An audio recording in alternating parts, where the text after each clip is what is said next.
are praying. Ẹ jọ̀ọ́ mo fi Ọlọ́run bẹ̀ yín. Ẹ jẹ́ ká dákẹ́ ariwo.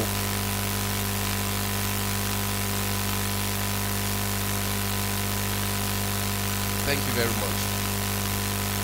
At this time, I will ask Elder BCA you wanted to come forward to do the introduction.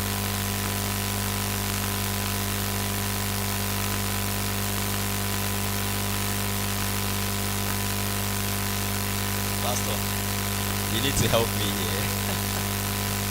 Ekason, I want to thank everyone for coming today, and I want to thank everyone for coming today, and I know that a lot of people have been coming since Wednesday, and I want to congratulate you once again. Aki ẹnìkan kan wáyé pé ẹ kú ìdìde o, ẹ ṣé tí ẹ tún wá ní èní láti bí ìjẹta tí a ti ń wá, Ọlọ́run ló túbọ̀ máa wà pẹ̀lú yín, a sì kí yín kú oríire. And I believe that we've learned a lot. Mo ní ìgbàgbọ́ wípé a ti kọ́ onírúurú nǹkan níbí. And today is the D-Day. Òní ọjọ́ tí ó ṣe pàtàkì tí gbogbo wa ti ń dúró dè. But I'm actually sorry to inform you that everyone is not qualified. Ṣùgbọ́n ó ṣe ní láàánú wọ́n láwọn fi fẹ́ jẹ́ kí a mọ̀ gbogbo wa kọ́ ló pèrègèdè. It doesn't mean that we have not done well. Kò túmọ̀ sí wípé a gbìyànjú. But we can only take few people. Ṣùgbọ́n ìwọ̀nba èèyàn díẹ̀ náà la lè mú.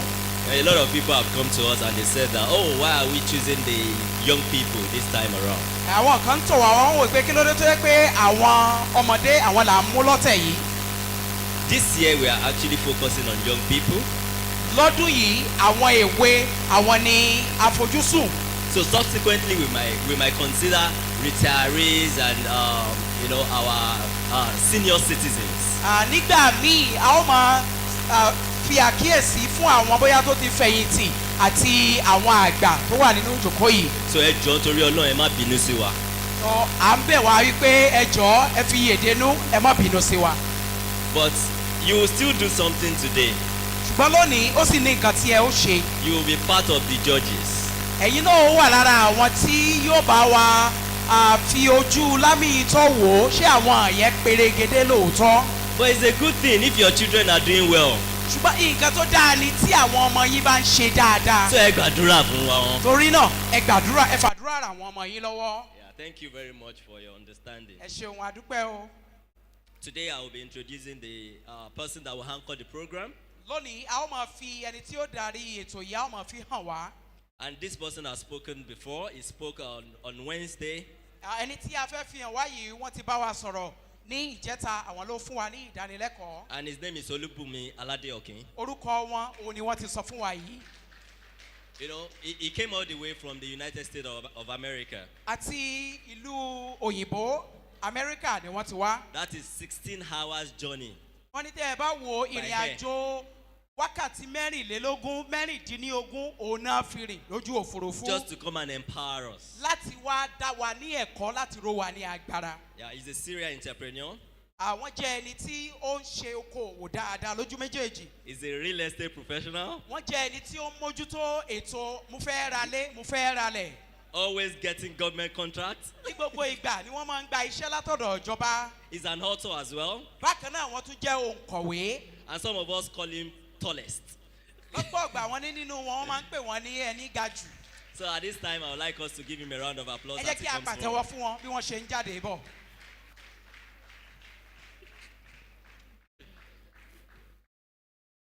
Ẹ káàsán o, ṣé dáadáa lè wà o. Àdúpẹ́. So, just like my brother has said, Gẹ́gẹ́ bí arákùnrin wa ṣe sọ síwájú. this is not for everyone. Ìtí a fẹ́ ṣe yìí kì í ṣe fún gbogbo wa tó wà níbí. And it's not intentional. Kì í sì ṣe pé a mọ̀ọ́mọ̀ láti ṣe bẹ́ẹ̀. We have just decided to pick the ones that we think would have the most impact right now. A kàn wò láti yan àwọn díẹ̀ nínú àwọn tí a mọ̀ wípé wọ́n ní nǹkan pàtàkì tí wọ́n fẹ́ gbé ṣe níbí yìí. So I'm going to call out some names now. Nítorí náà yẹ kí a wà ní ìfarabalẹ̀, wọ́n á pe orúkọ àwọn nǹkan jáde fún wa báyìí. If you hear your name, just come out very quickly. tí o bá gbọ́ orúkọ rẹ jáde wá ní kíákíá. By the way, we are not trying to give you money out here. ẹ̀wọ̀n ni ẹ má lérò pé bẹ́ẹ̀ ṣe ń jáde bọ̀ bóyá owó ni ó mú lé a lọ́wọ́ rárá o. We are going to give you something more than money. ṣùgbọ́n tó ju owó lọ ni wọ́n ó fún wa. And that is knowledge. ìyẹn ni ìmọ̀. All right. Ayodele Fumilayo Ruth. tí a bá ti ń gbórúkọ wa ẹ jẹ́ kí a máa jáde bọ̀. Babalola Oluwatoyin. Ayantomi Opeyemi. Kehinde Taju. Okpakubi Elizabeth. Benjamin Kelechi. Timothy Adegoke. Ume Lovett. Sholademi Anu. Omotayo Omoteniola. Omilano Damilola. Adeboye Dorcas. Inwangu Kayode. Dorcas Olasupo. Ume Mavis. Emmanuel Bakari. Mrs. Mrs. Fadele Folash Shade, I believe. Mrs. Fadele. Okay. All right.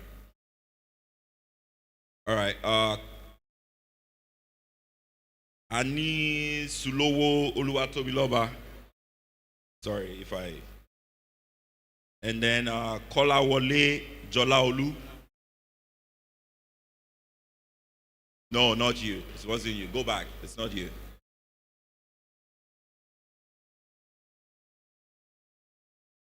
All right.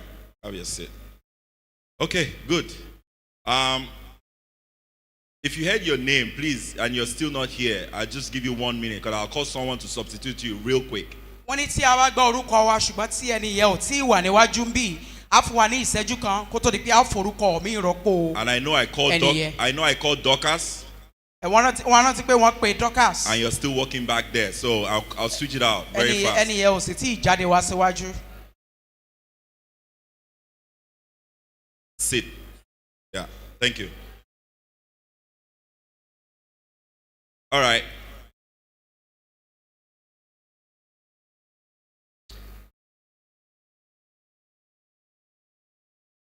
All right, I think that's it. My brother, you asked a question yesterday.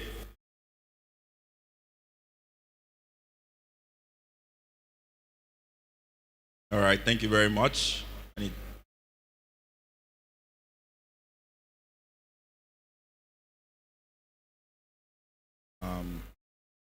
Okay, I think that's it for now.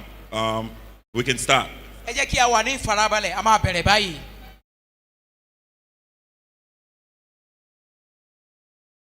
So on Wednesday, ní ìjẹta we talked about mindset.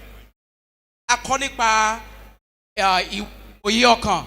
We talked about the growth and the fixed mindset. a sì sọ nípa ìwòye tí ó ń dàgbàsókè àti èyí tó dúró sójú kan. We also talked about belief, action, and growth. a sì sọ̀rọ̀ nípa ìgbàgbọ́ ká wá fi ìgbàgbọ́ wa sínú ìṣe àti ìdàgbàsókè. And yesterday, ní àná my boss trained us on values and innovation. ọ̀gá wọn sọ fún wọn nípa àwọn tí ó ṣe pàtàkì àti bí a ṣe lè ṣe nǹkan ní ọ̀tun. And he told us that we need to solve the simplest problems around us. wọ́n sì sọ fún ẹ pé àwọn tá a mọ̀ kó jẹ́ ìpèníjà tàbí ìṣòro láyìíká wa a ní láti wá ojútùú sí i. And not all problems need technology to solve. wọ́n ní kí n ṣe gbogbo àwọn ìṣòro tó wà láyìíká wa ló nílò ìmọ̀ ẹ̀rọ láti bójútó. I'm trying to introduce to you a new methodology today. lónìí wọ́n tún fẹ́ fún wa ní òye nípa bá a ṣe lè ṣe nǹkan lọ́nà ọ̀tọ̀. How do we find solution to our problems? báwo la ṣe lè wá ojútùú sí àwọn ìṣòro wa. Someone said yesterday that láti ṣe nǹkan kó ràn wá lọ́rùn. ẹ rántí pé ẹnìkan sọ fún wa lánàá nínú àwọn màmá wa pé kí á mọ̀ bí a ṣe lè ṣe nǹkan láti rọ ẹnìkejì lọ́rùn. And this is how to find that solution. báyìí ni a ṣe wá lè rí ọ̀nà àbáyọ yìí o. Since yesterday, láti àná we've gotten a lot of questions onírúurú ìbéèrè ni a ti gbà asking us, how do I know how to sell better? tí wọ́n ń béèrè lọ́wọ́ wa pé báwo mo ṣe lè kọ́ bí a ṣe ń ta ọjà sí. How do I know how to get more customers? báwo mo ṣe lè ní àwọn oníbàárà sí ju ti àtẹ̀yìnwá lọ. Someone said, how do I not even sell in debt? ẹnìkan ti ẹ̀ béèrè pé kí ló dé tí mi ò ṣe lè tà ní àwìn. And this is how you can understand that. bí a ṣe lè ní òye wọ̀nyí níwọ̀nyí. So everyone in front here, gbogbo àwọn tí wọ́n jókòó sí iwájú yìí. we are going to test you today with what we teach you right here. You're going to act it out today. a ó fún wa ní ìdánrawò ráńpẹ́ nípa àwọn tí a ti kọ́ sẹ́yìn. And we're just going to show you how we're going to pick one problem and we're going to show you how to solve it right here. nítorí ìdí èyí ẹ ó yan ìkan nínú àwọn tó tá a mọ̀ kó jẹ́ ìpèníjà a ó sì sọ fún wa bá a ṣe lè wá ojútùú sí. We're going to pick a problem ẹ ó yan ìpèníjà kan. and we're going to solve it right here. a ó sì wá ojútùú sí níbí yìí. I want to beg you. wọ́n fẹ́ rọ̀ wá o wọ́n ń bẹ̀ wá. This is very serious. ìtí a fẹ́ ṣe yìí ó jẹ́ n tó ṣe pàtàkì. This can change your life. ìtí a fẹ́ ṣe yìí wọ́n ló lè yí ayé wa padà sí rere. But first, ṣùgbọ́n àkọ́kọ́ take away the attitude of money from your mind. ohun àkọ́kọ́ ni pé èrò owó èèlò ni ó wọlé sí mi lápò ẹ̀mú yẹ kúrò lọ́kàn yín. Because that's not going to help you right torí now. pé èyí ò lè ràn wá lọ́wọ́ lásìkò tá a wà yìí. When you get the knowledge, nígbà tí a bá ní ìmọ̀ yìí then the money will come. lẹ́yìn náà owó á tẹ̀lé. All right. Yeah.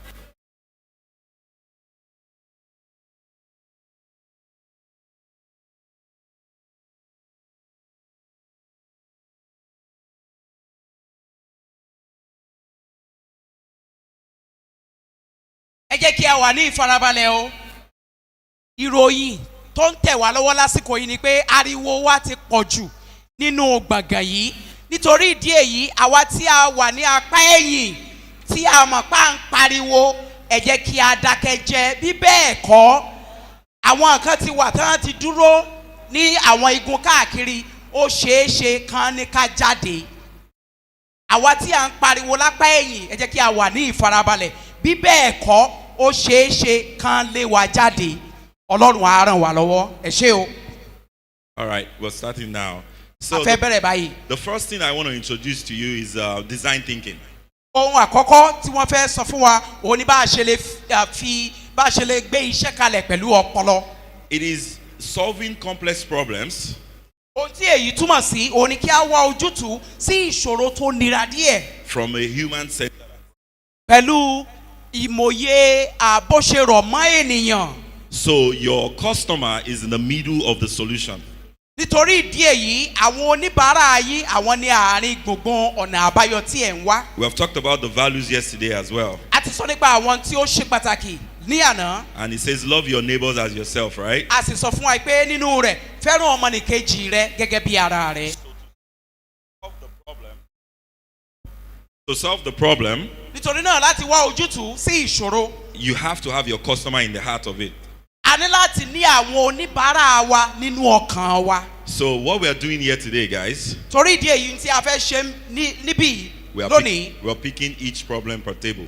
ó ní pé lórí tábìlì kọ̀ọ̀kan a mọ̀ mú ìṣòro kọ̀ọ̀kan tá a fẹ́ wá ojútùú sí. And you will find the solution yourself ẹ̀yin tẹ́ ẹ sì jókòó yìí ẹ ó wàá wá ojútùú sí ìṣòro náà with a little help from me. pẹ̀lú ìrànlọ́wọ́ díẹ̀ láti ọ̀dọ̀ atọ́kùn wa. So I want you to remember all of these things. nítorí ìdí èyí gbogbo àwọn nǹkan wọ̀nyí ẹ jẹ́ kí a fi wọn sí ọkàn ká rántí. It all starts with empathy. gbogbo rẹ̀ bẹ̀rẹ̀ pẹ̀lú ká ní Anu. àánú ẹnìkejì. Yeah. And then curiosity and willingness to learn. ìkejì ó ní pé a ṣetán láti ní ìmọ̀ sí i. Also, don't try to be perfect. bákan náà ẹ má gbìyànjú pé mo fẹ́ ṣe gbogbo ẹ̀ ní pípé. It doesn't have to look perfect. láti bẹ̀rẹ̀ pẹ̀pẹ̀ kò ní láti wà ní pípé o. And then failures are allowed. wọ́n ní ẹ má jẹ́ abẹ̀rù àṣìṣe a máa fi ààyè sílẹ̀ fún. This is the only time you would hear someone says failures are allowed. àsìkò yìí nìkan ni ẹ máa gbọ́ tí ẹnìkan ó sọ fún yín pé a fi ààyè sílẹ̀ fún àṣìṣe. Because if you remember the growth mindset, Torí ẹ rántí nípa èrò tí tó ní ìdàgbàsókè. you will not be afraid to fail. Ẹ̀rù ò yẹ kó bà yín láti ní ìjákulẹ̀.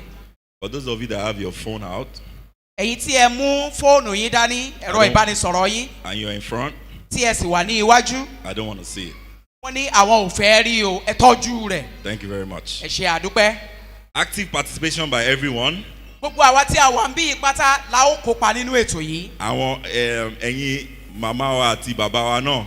Wọ́n ní ẹ̀yin bàbá àti ìyá wa, ẹ̀yin náà ó kópa nínú ẹ̀. Because you are going to judge these solutions. Torí pé ọ̀nà àbáyọ tí wọ́n bá mú wá yìí, ẹ̀yin náà ó wò ó, ṣé lóòótọ́ ni ṣé wọ́n perégedé pẹ̀lú ọ̀nà àbáyọ tí wọ́n bá mú wá. Everyone has a voice on this table. Gbogbo àwọn tó wà lórí tábìlì yìí ni wọ́n ní láti sọ tẹnu wọn. And on each table as well. Ní orí tábìlì gbogbo tó wà níwájú yìí. So you're solving a problem not just for yourself, but for everybody on the table has to speak out. Nítorí ìdí èyí kì í ṣe ẹnìkan ṣoṣo lórí tábìlì ló ń wá ojútùú bí kò ṣe pé àgbájọ ọwọ́ la fi ṣọ̀yà.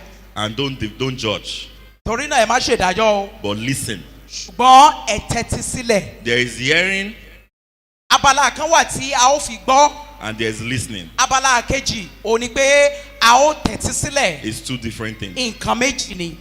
And then no cell phones, no computers, no iPads. Gẹ́gẹ́ bí wọ́n ṣe sọ, kò sí ààyè láti lo ẹ̀rọ ìbánisọ̀rọ̀ wa níbi tí a dé yìí. And please, as we go through the training, please abide by these rules. Bí a ṣe ń tẹ̀síwájú nínú ìdánilẹ́kọ̀ọ́ yìí, gbogbo àwọn òfin tí wọ́n ti fún wa yìí, ẹ jẹ́ kí a tẹ̀lé. It's also going to be timed. Bákan náà, wọ́n ní wọ́n ó fún wa ní gbèdéke àkókò tí a lè lò. If I say 5 minutes, Tí wọ́n bá fún wa ní ìṣẹ́jú 5, you have to stop when I say pencils up. tí wọ́n bá ti sọ wípé tó aago ti pé o, ẹ gbé gègé yín sókè, ẹ gbúdọ̀ nà sókè. Please, let's abide by that rule. Ẹ jẹ́ kí a tẹ̀lé àwọn òfin wọ̀nyí. All right, let's go on. Ẹ jẹ́ kí a tẹ̀síwájú. So these are the 4 problems we discovered from our first day since Wednesday. Àwọn ìṣòro mẹ́rin kan tí a ti ṣàkíyèsí nìyí láti ìjẹta tí a ti bẹ̀rẹ̀. Someone said, I want to sell fresh produce and food stuff to people. Ẹnìkan sọ wípé òun fẹ́ máa ta nǹkan tí ó máa dára tó máa dùn wò àti oúnjẹ fún àwọn ènìyàn. And I think someone is on this panel that said that. Wọ́n ló dá wọn lójú pé ìkan nínú àwọn tó béèrè irú béèrè bẹ́ẹ̀ ó wà ń bí. Someone said, I'm a fashion designer. Ẹnìkan ní ránṣọ́ránṣọ́ òun ni òun jẹ́. And then she said, I want to dress my customers. Ó sì ní òun fẹ́ wọ aṣọ tó dúró dáadáa lọ́rùn fún àwọn oníbàárà rẹ̀. Someone said, I provide laundry services. Ẹnìkan ní òun máa ń ṣe ètò bí a ṣe lè fọṣọ tí a sì lè lọ́ṣọ fún àwọn ènìyàn. Another sister said, I know how to style hairs of people. Ẹlòmíì tún sọ wípé òun mọ̀ bí òun ṣe lè ṣe irun lóge fún àwọn ènìyàn. I have another set of people that said, I create content or assist people when they work. Ẹlòmíì tún sọ wípé òun máa ń ṣe ìrànlọ́wọ́ fún àwọn ènìyàn nígbà tí wọ́n bá ń ṣiṣẹ́ wọn. So these 4 problems are what we are solving today. Torí ìdí èyí àwọn ìṣòro tàbí ìpèníjà mẹ́rin wọ̀nyí òun là ń wá ojútùú sí ní ọ̀sán yìí. So let someone pick up your markers. Torí náà ẹ jẹ́ kí ẹnìkan mú gègé tí ó ti wà níwájú wa yìí. Just one person can pick up the marker. Ẹnìkan ṣoṣo lè mú gègé yìí. So your group creates content for customers. That's the So problem you're iṣẹ́ solving. tiwọn òun náà ti sọ fún wọn yìí. Your group Abala yìí provide laundry services and hairstyling to people. bí ẹ ṣe lè ṣètò Write it on your board. Write it à on ń your fọṣọ cardboard. à ń lọṣọ àti láti ṣe irun lóge ẹ wá ojútùú sí.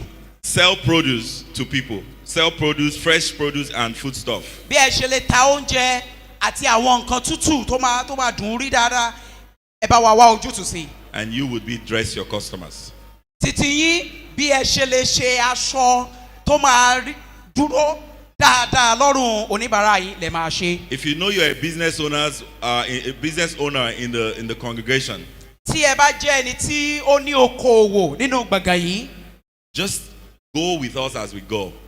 ẹ bá wa lọ bí a ṣe ń tẹ̀síwájú. Because you might gain something to increase the income in your business today. Ìdí ẹ̀ ni pé ẹ lè rí ọ̀pọ̀lọpọ̀ nǹkan tí ó jẹ́ kí owó tó ń wọlé fún yín kó túbọ̀ pọ̀ sí. All right. Are you guys done? Just write it. Just write it. When I say write it, just write. Nothing else, just write. And then we go to the next thing.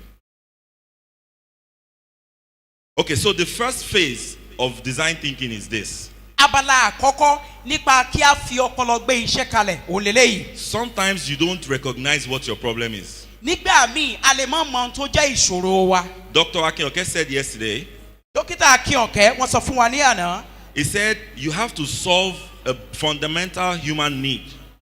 Wọ́n ní a ní láti wá ojútùú sí ohun tí a mọ̀ pé àwa ènìyàn nílò tí a ò sì ní.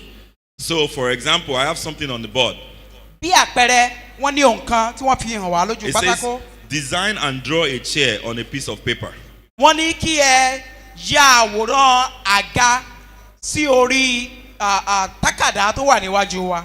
It's not the same as saying design and draw something comfortable to sit on. Wọn ò sọ wípé kẹ́ ẹ ya àga tí ó rọrùn fún ènìyàn láti jókòó lé. Because there are different types of chairs, right? Nítorí pé onírúurú àga ló wà. There's this type of chair Irú àga kan rèé that you're sitting on right now. tí a jókòó lé. We have a 3-seater as well. Wọ́n ní a ní àga tó lè gba èèyàn mẹ́ta lẹ́ẹ̀kan náà. We have a 2-seater as well. A ní àga tó lè gba ẹni méjì. We actually have an office chair that moves rock back and forth. A sì ní àga tó wà ní ilé iṣẹ́ tó ń lọ síwá tó ń lọ sẹ́yìn. You also have a baby rocking chair. Bákan náà la ní àga fún àwọn ọmọdé tí wọn ò tí ì lè rìn dáadáa. So if your problem is not clear enough, Nítorí náà tí ìṣòro tẹ́ ẹ fẹ́ wá ojútùú sí tí ò bá yé yín dáadáa. how do you even start to solve it? Báwo lẹ ṣe fẹ́ wá ojútùú sí? So what you're going to do for me now, Ǹtẹ́ ó ṣe fún wa báyìí? look at the two words or the words that you've written. Ẹ wo àwọn ọ̀rọ̀ méjì tí ẹ ti kọ.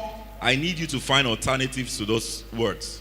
Wọ́n wá fẹ́ kí a tún wá ọ̀rọ̀ míì tá a lè fi dípò ọ̀rọ̀ tí a kọ sílẹ̀ yìí. And it's going to be 5 minutes. Ìṣẹ́jú márùn-ún la ó fi ṣe. You have to talk amongst yourself. Ẹ bára yín sọ̀rọ̀, ẹ jíròrò láàrin ara What is yín. the alternative word for dress? Kí ni ọ̀rọ̀ míì tẹ́ ẹ lè lò fún kí a wọṣọ? And what is the alternative word for customers? Tàbí kí ni ọ̀rọ̀ míì tẹ́ ẹ tún lè lò fún oníbàárà? And write it down. Iṣẹ́ ti bẹ̀rẹ̀ báyìí o. Your 5 minutes starts now. Ìṣẹ́jú márùn-ún yín ó ti bẹ̀rẹ̀ báyìí.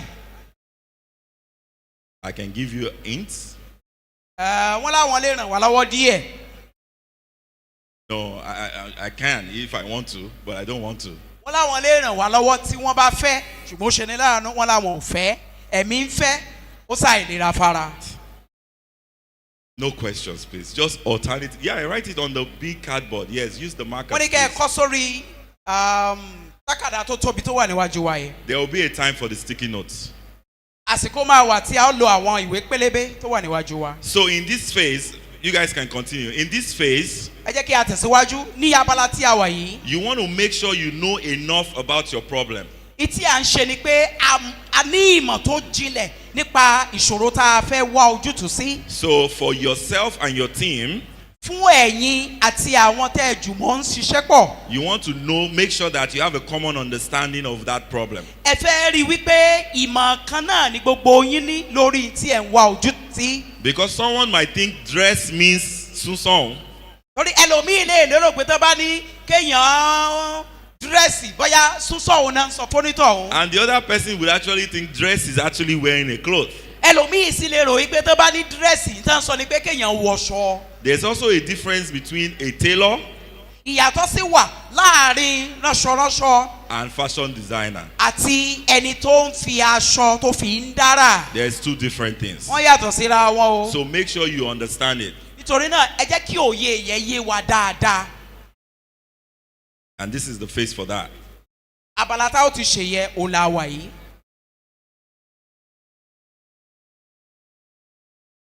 If you have any questions in the group, let me know. Wọ́n ní You guys, tí a bá are you ní good? ìbéèrè bóyá òun kan dàrú mọ́ wa Are lójú you kò guys yé wa good? a lè béèrè. Are you guys good? What's your question?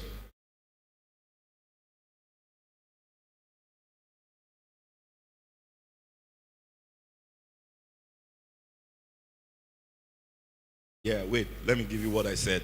That's the wrong thing you wrote down. So I said provide laundry services and hair styling to people. Provide laundry services and hair styling to people. You don't have to have alternative for every word, but there's another alternative for provide. There's another alternative for people, right?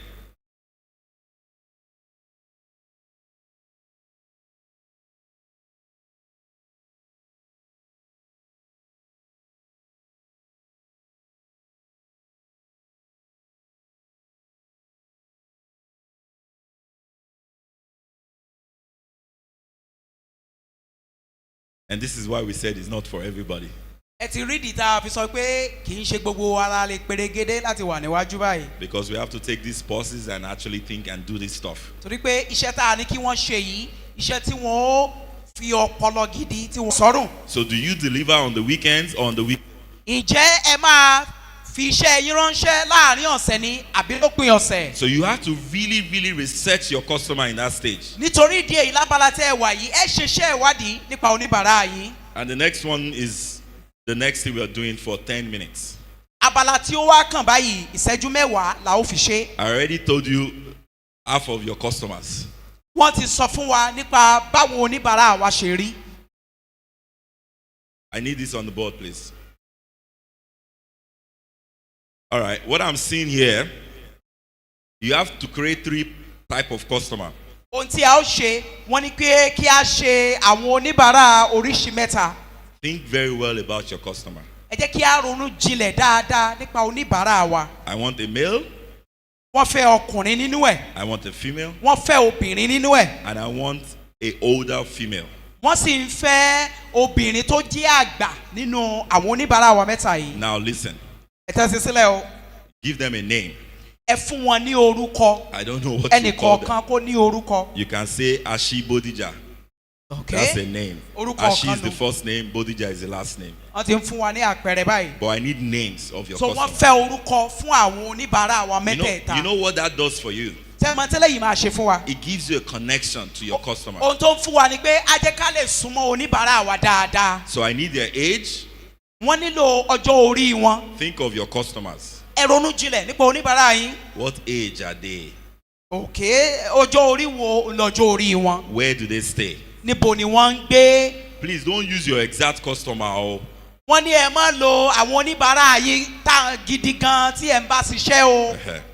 the next one is their ẹ kàn lo orúkọ kan tí kì í ṣe orúkọ oníbàárà yín gangan ní kẹ́ ẹ lò. fictitious name. àwọn orúkọ tí kì í ṣe orúkọ tí wọ́n ń jẹ́ gangan òní And ká lò. then, what is their occupation? iṣẹ́ wo ni wọ́n ń ṣe. Situation. bó o ní ìdílé wọn ṣe rí. Do they have 2 kids, 1 kid, 5 kids? ṣé Twins? ìdílé ọlọ́mọ méjì ni ọlọ́mọ mẹ́ta ni àbọ̀lọ́mọ márùn-ún. Now think of your customers as well. bákan náà wọ́n ní ẹ jẹ́ ká ronú nípa oníbàárà wa. What are their pain points and needs? kí ni àwọn tí wọ́n dìídì nílò. What is their current frustration? kí ni àwọn tí ó ń dà wọ́n láàmú lọ́wọ́lọ́wọ́ báyìí. What is their unmet needs? kí ni àwọn ohun tí wọ́n nílò tí wọn ò tí ì rí ojútùú sí.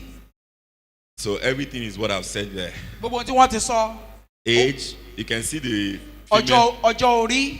and the male ẹ ti rí ọkùnrin ẹ ti rí obìnrin. and the older female. àti obìnrin tí ó dàgbà.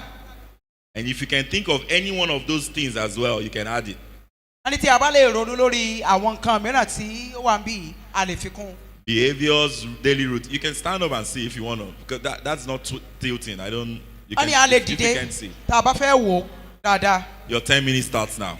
ìṣẹ́jú mẹ́wàá wa ń lọ bẹ̀rẹ̀ báyìí o. For those of us in the congregation, fún àwa tá a wà nínú ìjókòó. when you have customers in your place of business, tí a bá ní oníbàárà níbi tí a ti ń ṣiṣẹ́. it is okay to ask them questions about what they do. wọ́n ní kò sí ní tó burú tá a bá bi wọ́n léèrè nípa tí wọ́n ń ṣe. Build a relationship with them. ẹ ní ìbáṣepọ̀ pẹ̀lú wọn. I'll give you an example. wọ́n fún wa ní àpẹẹrẹ. We used to sell on Amazon. wọ́n ní àwọn máa ń ta ọjà lórí ayélujára Amazon. It's just a supermarket online. wọ́n ló jẹ́ ilé ìtajà tó wà lójú afẹ́fẹ́. When people come and buy a product, tí àwọn ènìyàn bá wá láti wá ra ọjà kan. they leave a review. wọ́n fẹ́ kí wọ́n ṣe àyẹ̀wò ọjà tí wọ́n rà. If they don't like the product, tí ọjà tí wọ́n bá rà tí ò bá tẹ́ wọn lọ́rùn. they talk about it. wọ́n sọ nípa rẹ̀. And as a business owner, gẹ́gẹ́ bí èmi tó ní ilé iṣẹ́. I can read the reviews mo wá lè ka gbogbo àwọn àyẹ̀wò wọn. and solve the problem in the next product I'm creating. nígbà tí màá bá wá gbé ọjà míì síta àwọn àyẹ̀wò tí wọ́n ti mú wá màá wá ti wá ojútùú sí i. But let's think about ourselves here. ẹ jẹ́ ká wá rò nípa ara wa báyìí. Somebody complained bitterly on the stage yesterday ẹnìkan ó jarán gidi ní àná. that every time he buys gari, there's okuta there. pé ìgbàkigbà tó o bá ti ra gàárì òkúta ní sáá. That's a solution. ọ̀nà àbáyọ lélẹ́yìí o. You can provide gari without okuta. ẹ lè ta gàrí fún àwọn ènìyàn tí ò ní òkúta nínú. So that's how you build relationship with your customers. bí ẹ ṣe lè ní ìbáṣepọ̀ pẹ̀lú àwọn oníbàárà yín níwọ̀nyí.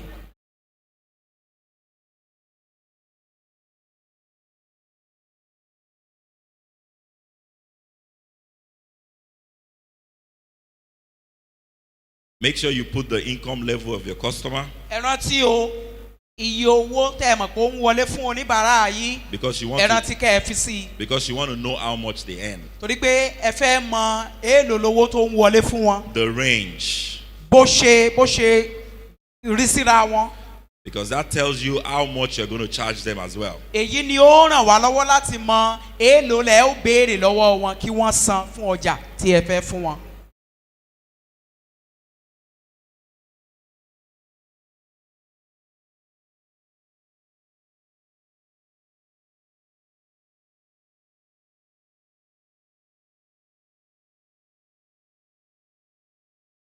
Just assume the customer. You're not, just think of your customer. Just assume what you think is their age, their location, and all of that. tí wọ́n ní kí wọ́n ṣe òní pé kákan fojú inú wò ó nípa àwọn oníbàárà wọn. kí lẹ lérò pé ó jẹ́ ojú orí wọn, kí lẹ lérò pé ó jẹ́ orúkọ wọn, èló lẹ lérò pé wọ́n pa wọlé bóyá lóṣooṣù lọ́sọ̀ọ̀sẹ̀ àbí lójoojúmọ́. For everybody that owns a business, fún ẹnikẹ́ni fún gbogbo ènìyàn tí ó ní okòòwò. you can come and ask me afterwards for these slides. wọ́n ní tí wọ́n fi hàn wá lójú pátákó yìí tá a bá parí ẹ lè wá béèrè wọn ó fún yín lọ́fẹ̀ẹ́. Because this can help you in your business. wọ́n ní ó máa ràn wá lọ́wọ́ lórí okòòwò wa. But I guess it's for people that want to really use it. wọ́n ní ó wà fún àwọn tí wọ́n bá fẹ́ lò ó àǹfààní wà fún wa láti gbà lọ́fẹ̀ẹ́. Only this page. only this page. all right. tí wọ́n sọ ni pé abala tí wọ́n fi hàn wá yìí nìkan ni wọ́n ó fún wa o. All right. Okay, I'm going to walk around a little bit. wọ́n láwọn ò rìn yíká. I can see first customer, Mr. Kale Jaye.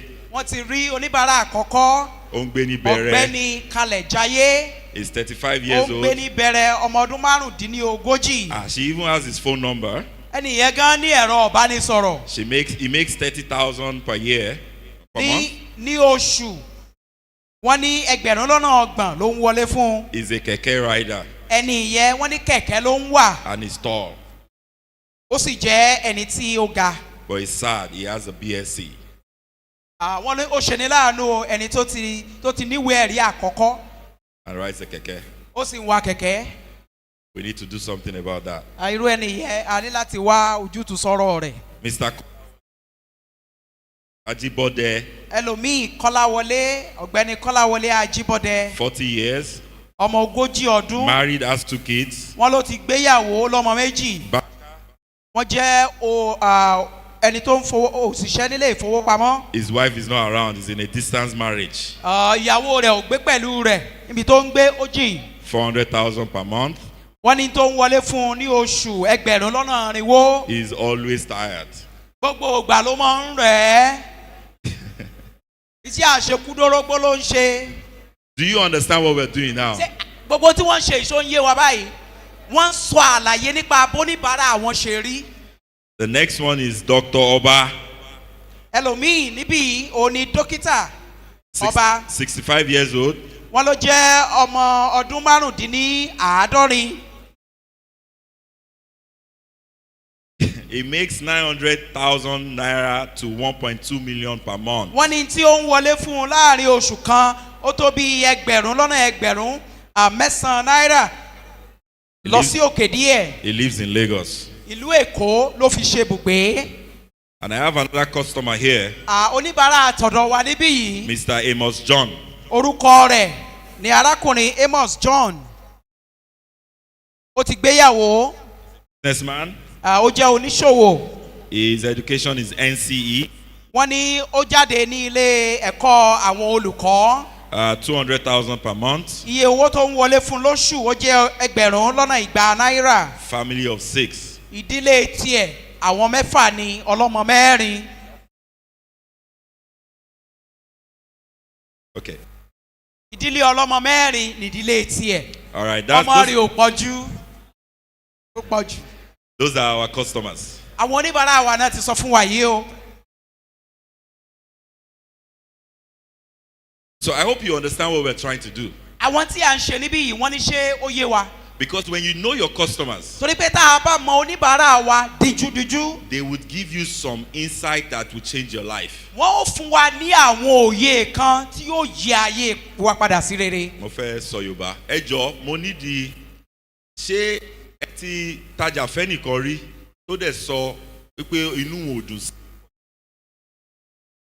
Tó sọ pé inú òun ò dùn sí nǹkan tó ń rà tó complain fún yín. wọ́n béèrè lọ́wọ́ wa ní o tá a bá rẹ́nìkan bí tó lè dáhùn bóyá àti tajà fẹ́nìkan rí tẹ́nì yẹn tó ní tó ta ọkùn tó ń lọ́rùn. Mọ́mí kí ni ẹni yẹn sọ?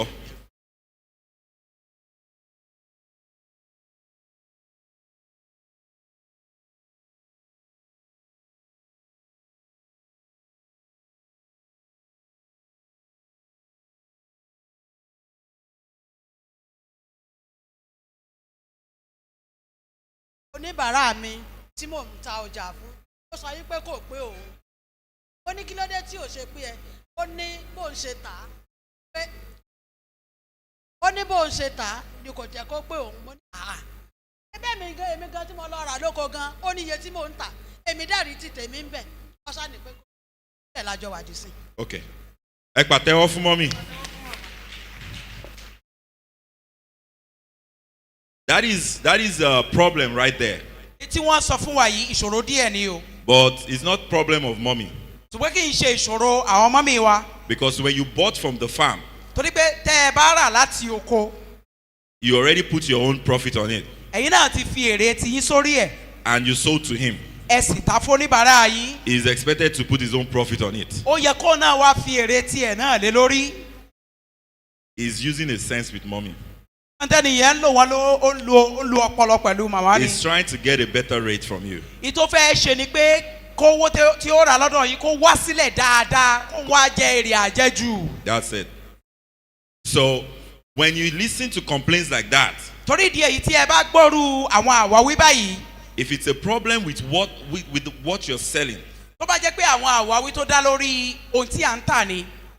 maybe he said the Congo of Gary is not complete or is not full enough. bóyá ntí ẹni yẹn sọ ni pé kóńgò tẹ́ ẹ fi wọn gàrí fóun kóńgò yẹn ò pé.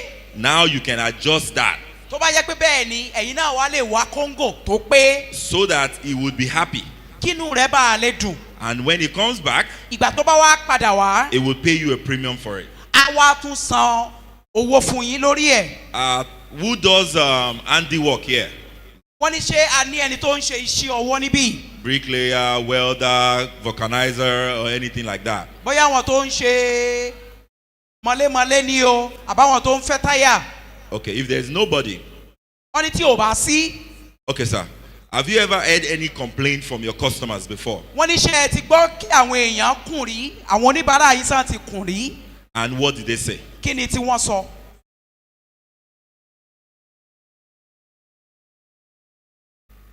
Said the iron. At times they will say, how much is the iron that you have used to construct door for me? And I will tell them, say this social amount I bought the iron, and this social amount I want to collect. If they agree, I will go and tell the person that sold the iron for me, this is what my customer said concerning the iron. He said, how much did they say they want to pay for you? I will tell them the actual rate of the money. If they agree, if they don't agree, I will just tell them to go away and go and ask for another person. Thank you very much. Can do it. Thank you very much, Daddy. Please, a round of ẹ applause for ṣe àdúgbò Daddy. ẹ jẹ́ kí a pàtẹ́wọ́ fún wọn. So basically, what Daddy said is he's dealing just honesty. ohun tí àwọn dáàdi ń sọ fún wa òun ni pé ká má fi òótọ́ ọdún ṣe nǹkan. And that is his own values. ohun tó sì ṣe pàtàkì sí àwọn lélẹ́yìí òótọ́ ọnú. That means every time he is very transparent about the price of the iron. ohun tí wọ́n ń jẹ́ kí a mọ̀ ni pé ní gbogbo ìgbà wọ́n máa ń jẹ́ kí àwọn èèyàn mọ ọjà tí wọ́n ń tà èèlò ni wọ́n rà á èèlò ló bá dé. What will come to you will come to you.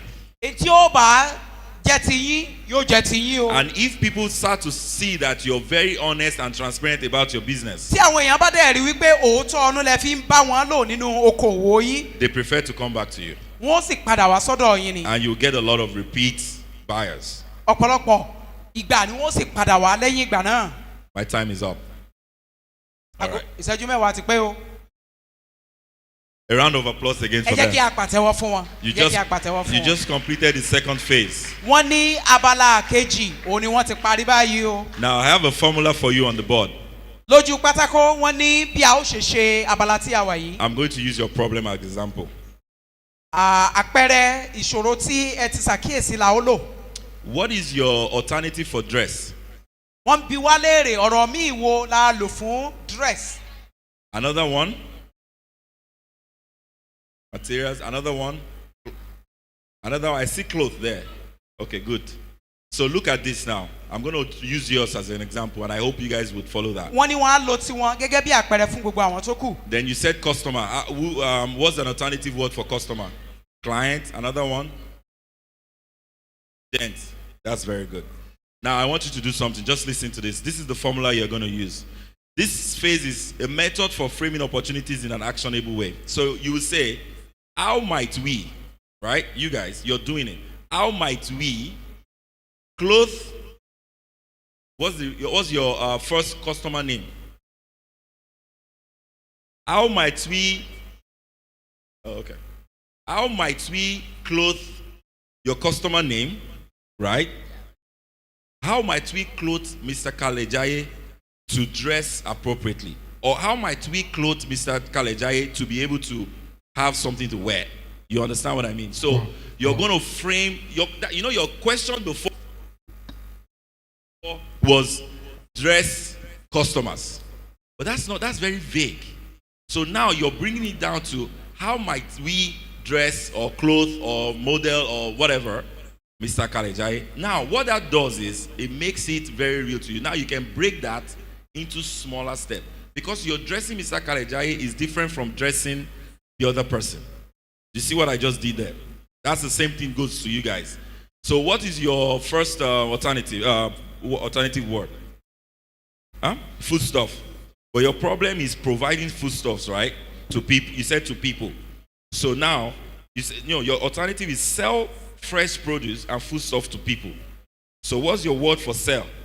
What's your alternative for sell?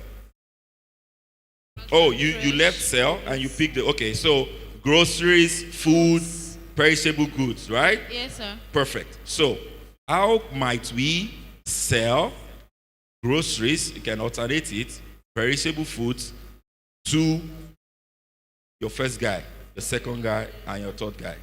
When you write that out, that makes your problem more real to you because now you're solving it for a specific person. Because what Mr. Kolawole is going to buy is different from what Esther is going to buy. Do you understand that? And what Esther is going to buy is going to be different from Grandma Adebayo. Grandma Adebayo might be buying a lubo and everything, and Mr. Kolawole just want milk and eggs every day. It's different. Now you are making it very real. You can touch it, you can feel it. Do you understand what I mean? So use the formula. So wọ́n ṣàlàyé fún wọn bí wọn ó ṣe ṣe iṣẹ́ wọn òní wọ́n ń sọ fún wọn báyìí. Okay, this one goes produce content, right? Okay, so how might we? What's your alternative words? Okay, how might we provide virtual assistance? Yes. To Dr. Oba?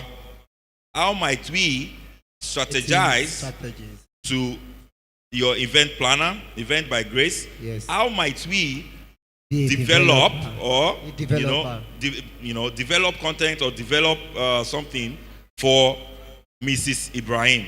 Now, Dr. Oba is a doctor. He's very busy. He's PhD holder, runs around, does so many surgeries in a day. His kind of assistant is different from event planner. Event planner wants you on ground to raise up stuff, And it took them, to do this and all of that, lighting and everything. Source for Other vendors and all of that. But Dr. Oba does not need that. Dr. Oba just wants to send you his calendar and says, I have 5 surgeries tomorrow. I don't want to hear story. Just get me anything I need to do with my surgeries. It's different. So write the problem using the formula as well. How might we, provide content or virtual assistant to each of your solutions? Does that make sense? Oh, you've already written it. We've written out. Nice. Yes. Nice. Okay, good. All right, the last one.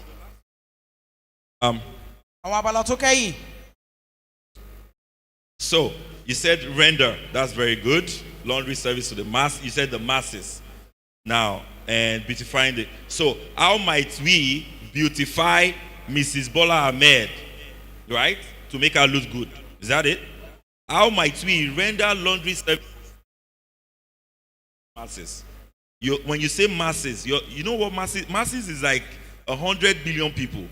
But when you specifically say Mr. Amos John or Mrs. Bola Ahmed or Mrs. Adekola or something, you're putting them in the age range. Because now Mr. Amos is 42. So let's say between 40 to 50. Mrs. is 30 years. This is more younger person, right? And the other people, Miss Mama is very old. Look, 18 years old. So they're all different people. And they all want different styles. So Mama might not be able to sit for long. She might only need 30 minutes. Maybe Shuku is only what she wants to do. And then this other lady wants to do 4,000 strands. You get what I mean? So it's different because you can look at it that way and it will make your solution very concrete. Do you understand? But you've done a good job. Thank you very much. A round of applause, please. ẹ jẹ́ kí a pàtẹ́wọ́ fún wọn wọ́n ti yẹ gbogbo wọn o wọ́n rí pé iṣẹ́ tán ṣe iṣẹ́ takuntakun ni. At this point, ní abala tí a dé yìí. I have to announce. wọ́n ní àwọn fẹ́ kéde fún wa o. That there are people judging you right now. pé bá a ṣe wà ń bí àwọn kan ń yẹ̀ wá wò. And at the end of this, nígbà tá a bá sì máa parí. you are going to explain your solution to the people. ọ̀nà àbáyọ tí ẹ rí ẹ ó ṣàlàyé rẹ̀ fún gbogbo àwa tó wà ń bí. One by one. ní ẹnì kọ̀ọ̀kan. One person per group. One person per group. ẹnìkan yóò ṣojú gbogbo wa ní abala tí a wà. And the decision is going to be a great thing. The decision is going to be a great thing. wọ́n sì sọ fún wa pé ìpinnu tí ó bá máa jáde lẹ́yìn ọ̀rẹ́ yẹn á jẹ́ tí ó dára. All right, look at my own example. How might we make it easier and safer for busy working class individuals in urban areas to access affordable fresh foodstuff and drinks without disrupting their daily routine? That's how I crafted mine. It's long. àpẹẹrẹ tí wọ́n ní pé báwo la ṣe lè ṣe é nírọ̀rùn fún àwọn tí ó ń ṣiṣẹ́ tí wọn ò fi bẹ́ẹ̀ ráyè tí àwọn fi lè máa rí oúnjẹ tí ó ń ṣara lóore tí wọ́n máa rí rà tí ò sì ní di iṣẹ́ wọn lọ́wọ́. That's my own answer. ìdáhùn tí wọ́n nìyẹn. All right. So now, can you turn over your cardboard to the other side? Fast, please. Turn over your cardboard to the other side. I gave everyone a sticky note. ẹ wọ́n náà fún wa ní ìwé pélébé. So now you have a problem, right? ṣòro ti wà báyìí o. How might we? Anything that starts with how might we? That's now your problem. That's your new problem. báwo ni a ó ṣe ṣe? Now you need to generate ideas. báyìí ẹ jẹ́ ká wá ṣe àròjinlẹ̀ nípa ọ̀nà tí a ó gbé gbà. So I don't know how you're going to do it. a ò mọ̀ bá ó ṣe ṣe o. Anything that you think of, any way, any idea. For example, I want to deliver it to them every 7 a.m. at their office. Put it in their booth. Or I want to, yeah, go ahead. bá a bá ṣe fẹ́ ṣe pé láago méje òwúrọ̀ mo ti fẹ́ gbé ká wọn mọ́lé mo fẹ́ lọ fún wọn ní ibi iṣẹ́ ni o ẹ jẹ́ ká rò lọ́kàn wa bá a bá ṣe fẹ́ ṣe. Generate as many ideas as possible. wọ́n ní bó bá ṣe pọ̀ tó ẹ jẹ́ ká kásá máa rò ó lọ́kàn wa ká sì máa kọ sílẹ̀. You have 5 minutes. a ní ìṣẹ́jú márùn-ún Yes. láti ṣe èyí. For this problem. fún ìṣòro. Yeah, you can. No, not for the 3 of them. You can cluster. If you want to do for 3 of them, that's fine. But you can cluster all of them. You don't have to use one person, right? Or one of you can pick one person, the other picks another person, the other picks the next person, right? So generate as many ideas as possible. wọ́n ní ẹ jẹ́ kí a ṣe àròjinlẹ̀ nípa àwọn èrò tí a mọ̀ pé a lè fi wá ọ̀nà àbáyọ sí ìṣòro tó wà nílẹ̀ yìí. How do you provide your services? Iṣẹ́ tí ẹ fẹ́ ṣe báwo lẹ ṣe fẹ́ ṣe. All your ideas. There's no wild idea, no stupid idea, Gbogbo no àwọn èrò senseless yín idea. ẹ kọ gbogbo ẹ̀ sílẹ̀. All kinds of Kò séyìí ideas. tí ò dáa nínú ẹ kọ gbogbo ẹ̀ sílẹ̀. As soon as you write one idea per sticky note and stick it on the cardboard. Wọ́n ní tẹ́ ẹ bá ti kọ èrò kan sórí tákàdá kan ẹ lẹ̀ mọ́ ìwé yín ẹ tún mú mi. One idea per sticky note. Wọ́n ní èrò kan lórí tákàdá kan. Let's go. 5 minutes. Ìṣẹ́jú márùn-ún. Your time starts now. Ẹ lè kọ 20 ní ogún gbogbo èrò ẹ lè kọ ó lè tó ogún ẹ sá máa kọ lọ. So the idea behind this is this. Ní tí à ń ṣe tó wà ń bẹ̀ lélẹ́yìí. When they generate this many ideas, Nígbà tí wọ́n bá ti gba gbogbo àwọn èrò wọ̀nyí jọ. we would be able to find the one that solves this problem particularly. A ó wá lè rí èyí tí ó wá ojútùú sí ìṣòro tó wà ńlẹ̀. And it might mean that we need to combine two ideas. Ó sì ṣeé ṣe kó jẹ́ pé àwọn èrò méjì a ó pa wọ́n pọ̀ di ẹyọ kan. And it means sometimes you might even combine 5 together. Ìgbà míì a ti ẹ̀ lè pa èrò márùn-ún pọ̀ kó di ẹyọ kan. But generate as many ideas as possible. Ṣùgbọ́n tí wọ́n ń sọ fún wa ni pé àwọn èrò wọ̀nyí ẹ jẹ́ ká wá bó ṣe pọ̀ tó. 5 minutes. Ìṣẹ́jú márùn-ún lálá ni o. Ó ti dín ní ìṣẹ́jú márùn-ún báyìí o. One idea per sticky note. Èrò kan bá ó ṣe ṣe iṣẹ́ wa lórí ìwé kan.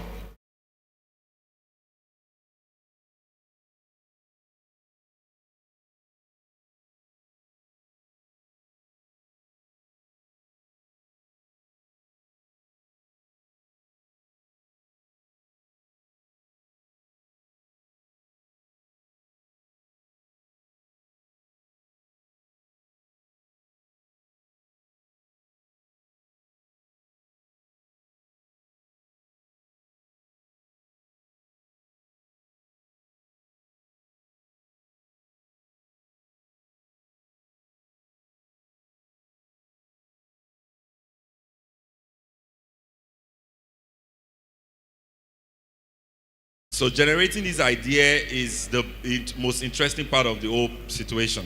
Wọ́n ní abala tí wọ́n wà yìí òun ló jẹ́ abala tí ó ṣe pàtàkì nípa bí a ṣe lè wá èrò tí a lè pa èrò papọ̀ láti mọ ohun tí a fẹ́ ṣe.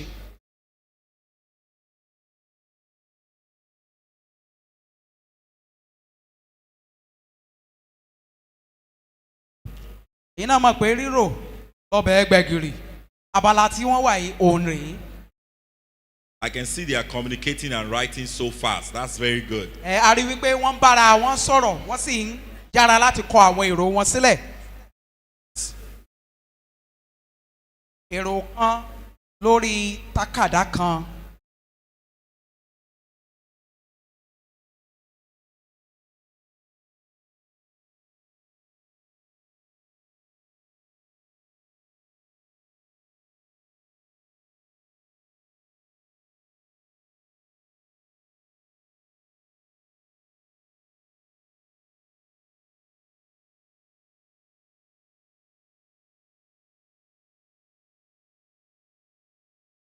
One idea per sticky note. Èrò kan lórí ìwé pélébé kan. Please make sure you can read your own writing. Wọ́n ní ẹ ṣàkíyèsí wípé ẹ rí wípé ntẹ́ ẹ bá kọ sílẹ̀ yín ti kára yín lè kà á. Okay.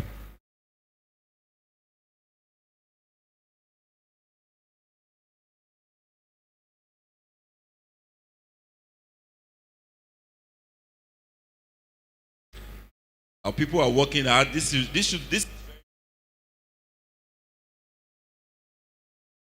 This is very inspiring as well. Àwọn èèyàn ń ṣiṣẹ́ takuntakun níwájú bí o. That Ó sì means wú wa lórí.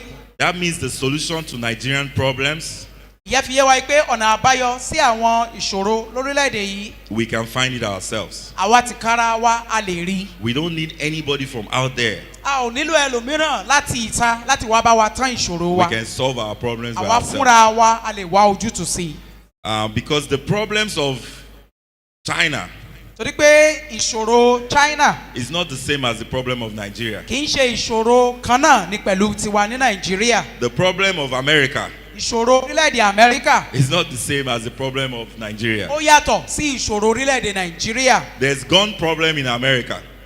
There's gun problem in America. ìṣòro máa tàbọn lura ẹni ó wà lamẹ́ríkà We don't have gun problem in àwa Nigeria. ò níṣòro yẹ kí kọ́mọdé kan sọ kó tàbọn lu yàn We have a- níṣòro yẹ ń bí. We have a police problem in Nigeria. ìṣòro tiwa ó lè jẹ́ ti ọlọ́pàá ní There nàìjíríà are two different things. ó yàtọ̀ síra wọn.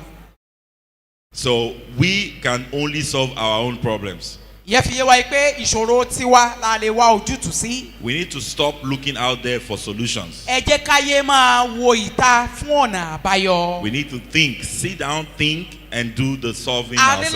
láti jókòó ká ní àròjinlẹ̀ bá a ṣe lè wá ojútùú sí àwọn ìṣòro wa. There's poverty in America. Lórílẹ̀‐èdè amẹ́ríkà If you don't believe it, there's poverty in America. wọ́n ní tí ẹ̀ bá mọ̀ òṣì náà ń bá wọn lò lamẹ́ríkà o. And we also have that here as well. àwa náà sì ní láàrin wa ń bì. But there are two types of poverty. ṣùgbọ́n tá a bá sọ nípa òṣì ó pín sí ọ̀nà méjì There's different types. ó yàtọ̀ síra wọn.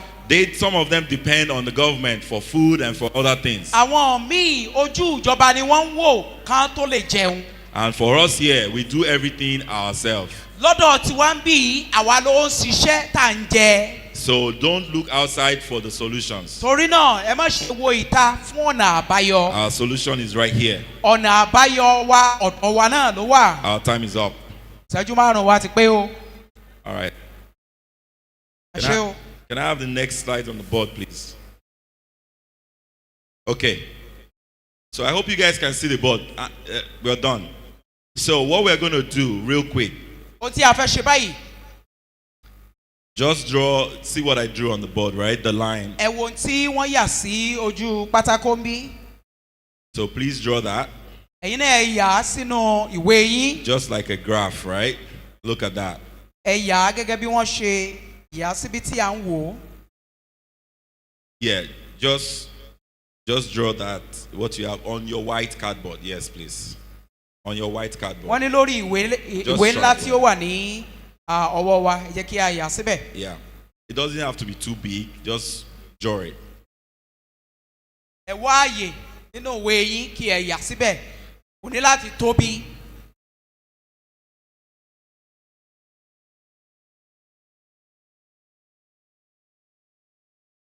Can you guys see it? Okay, let's go real quick now. So, yes, it doesn't have to be too big. Doesn't have to be too big.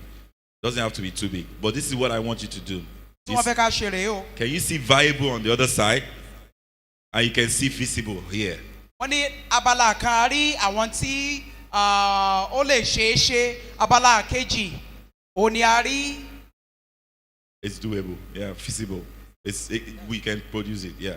And Okay. that other one is it impossible to do? abala kejì ni pé àwọn nǹkan wọ̀nyí ṣé ó nira láti ṣe abala kejì só ṣeé ṣe. So what you need, the ideas that you have on the board, the ideas you have right now. àwọn èrò tẹ́ ẹ ti kọ sílẹ̀ nínú ìwé yín. Now, pick each one by yourself. ẹ wá mú ẹyọ kọ̀ọ̀kan rẹ̀. Which one do you think is more feasible?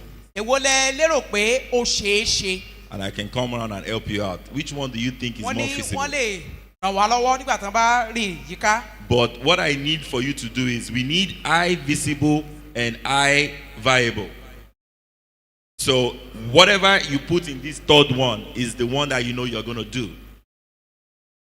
So the third quadrant abala kẹta is the one that actually makes a lot of sense. ó ní ó ṣe pàtàkì jù. So pick your idea, pick the sticky note and paste it there. àwọn èrò yín èyí tẹ́ ẹ mọ̀ wípé ó ṣe pàtàkì jù nínú ẹ̀ ní ẹ mú ẹ lẹ̀ mọ́bẹ̀. Let me come and help out. I'll start here.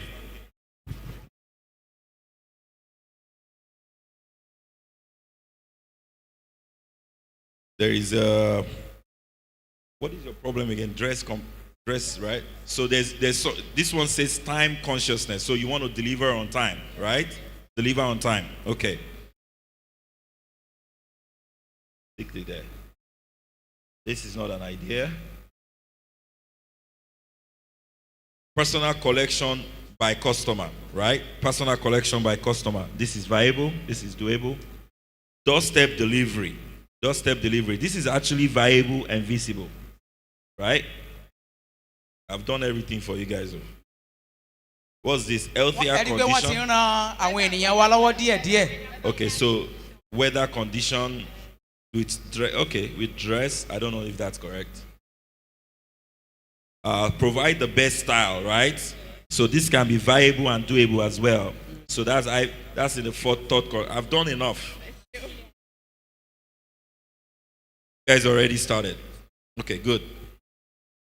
So the third one from all the remaining ideas, which one do you think is very possible, is going to be doable and is visible? You understand what I mean? When viable means that you can,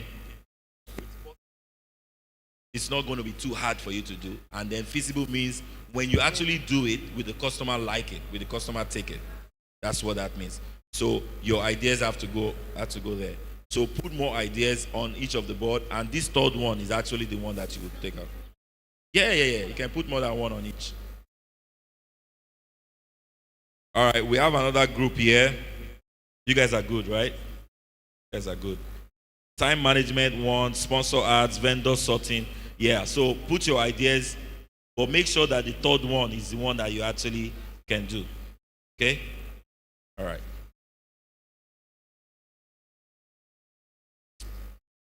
Home service, so as to make it easier for them. I think this is viable. It's not possible. Banker.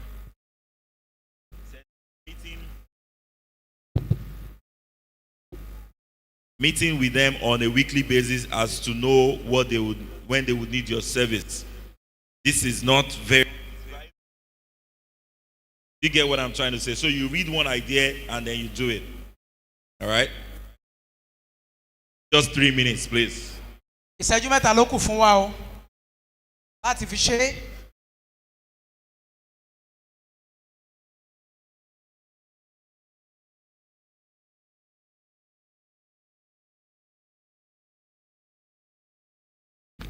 You have just 3 minutes. This should not take long. Ìṣẹ́jú mẹ́ta ni a ní fún iṣẹ́ tí wọ́n fún wa báyìí.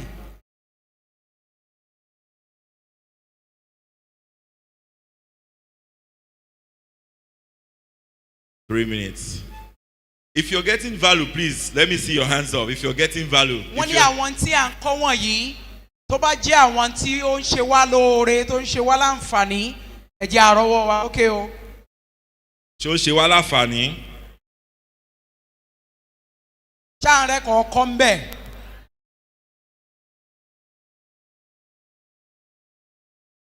All right. 3 minutes, please. Ìṣẹ́jú mẹ́ta.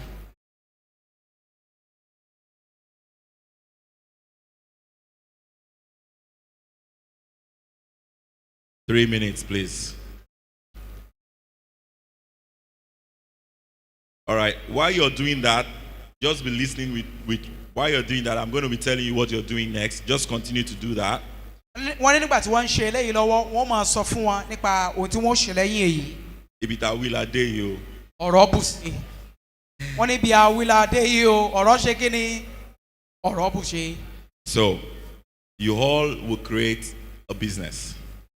Gbogbo wa a ó wá dá okòwò sílẹ̀. So you call your persona just like you did with your customer. Gẹ́gẹ́ bí a ṣe ṣe pẹ̀lú àwọn oníbàárà wa. Give your business a name. Okòwò yín ẹ fún lórúkọ. Give your business.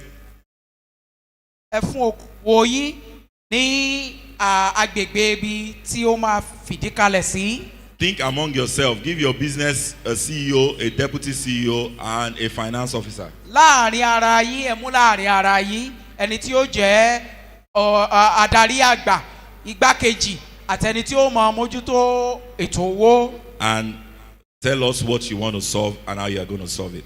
Kẹ́ẹ̀sì sọ fún wa ìtẹ́ ẹ fẹ́ wá ojútùú sí àti báwo lẹ ó ti bá lọ. Now let me tell you what that means. Ohun tí èyí túmọ̀ sí wọ́n fẹ́ sọ fún wa.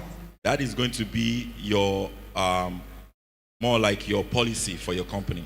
Ohun tí à ń ṣe yìí ló máa jẹ́ àgbékalẹ̀ tí iléeṣẹ́ wa máa tẹ̀lé. So that's what you're going to write for us on your cardboard. Last thing you're going to write on your cardboard. Ohun tí ó gbẹ̀yìn tí a ó kọ sórí ìwé ńlá tó wà níwájú wa òní wọ́n ń sọ fún wa yìí. I need the name of your company. Orúkọ iléeṣẹ́ yín. I need the location. Wọ́n fẹ́ kí a tún sọ fún wa agbègbè ebo ló wà. And I need you to pick a CEO, president, a vice president, and a financial officer. wọ́n ní wọ́n fẹ́ kí á dá orúkọ ẹni tí ó jẹ́ olóòtú àgbà igbákejì àti ẹni tí ó mójútó owó. Lastly, you tell us what you want. lẹ́yìn ọ̀rẹ́ yìí kí ni ìṣòro tẹ́ ẹ fẹ́ wá ojútùú sí àti báwo lẹ ó ṣe gbé gbà ẹ sọ fún wa. All right, you have 2 minutes for that. tó ìṣẹ́jú méjì náà la ní fún yìí o. You have 2 minutes for that quickly. ìṣẹ́jú méjì ò la ní fún abala tí a wà yìí.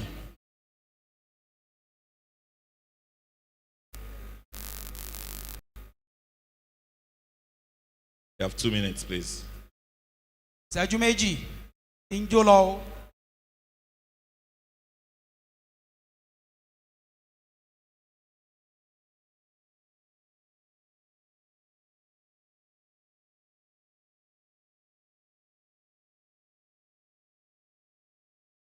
You have 2 minutes. Your CEO. ìṣẹ́jú méjì. And when I said CEO, I didn't say use any. You know, 3 of you. One of you has to be CEO. One of you have to be president. One of you have to be financial officer. So it's between 3 of you. As if you're àwọn starting a orúkọ tán ní business. ká dá láàrin àwa mẹ́tẹ̀ẹ̀ta ni o ẹnìkan ni yóò jẹ́ olóòtú àgbà igbákejì àti ẹni tó mójútó owó. So we said on Wednesday a sọ fún wa ní ìjẹta that we are going to start a new business here. wípé a ó bẹ̀rẹ̀ okòòwò kan ní ibí yìí. It's not a joke. àṣàwàdà o We are starting a business today. lẹ́nìí là á bẹ̀rẹ̀ rẹ̀ là á fi lọ́lẹ̀ ẹ jẹ́ ká ṣe àmì. If they like, wọ́n ní bí wọ́n fẹ́ they can decide to work together and continue.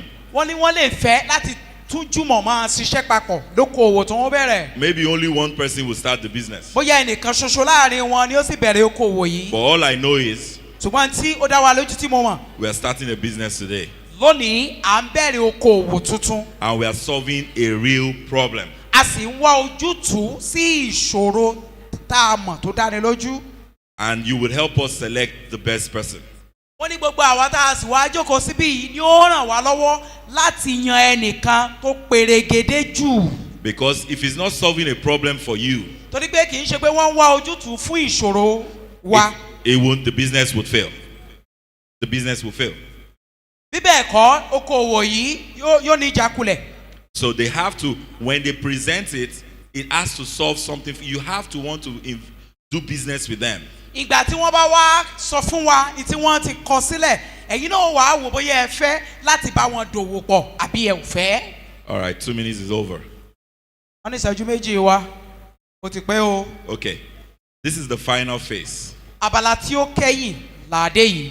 So now, each of them would have a representative, láàrin wọn wọn á yan aṣojú kan a CEO tí ó máa dúró fún olóòtú àgbà. that would present their business to us. èyí tí ó wàá kéde fún gbogbo òjòkó yìí okòwò tán fẹ́ ṣe. I beg of you, wọ́n bẹ̀ wá Please. lórúkọ ọlọ́run. please listen to their business ideas. ẹ jọ̀ọ́ ẹ jẹ́ ká tẹ́tí sílẹ̀ fún okòwò tán fẹ́ gbé kalẹ̀. I have my judges in the house already. nínú gbọ̀ngàn yìí a ti ní àwọn tí wọ́n máa ṣe àyẹ̀wò tí wọ́n bá gbé kalẹ̀ fún wa. But I need your help as well. bákan náà a nílò ìrànlọ́wọ́ tiwa náà o. All right. So, let me coach you for just 2 minutes. So think about how you're going to say this, right? You are in an elevator. You're about to go to the 100th floor. Are you listening, everybody? You're in mo ní ẹ̀yẹ ká wà ní farabalẹ̀ o. at the elevator door, right? You're going to the 100th floor, right? And now you see, who can we use? Brother BC, who is the biggest investor in Nigeria? Okay, you are at an elevator. As you open the door, you see Tony Elumelu.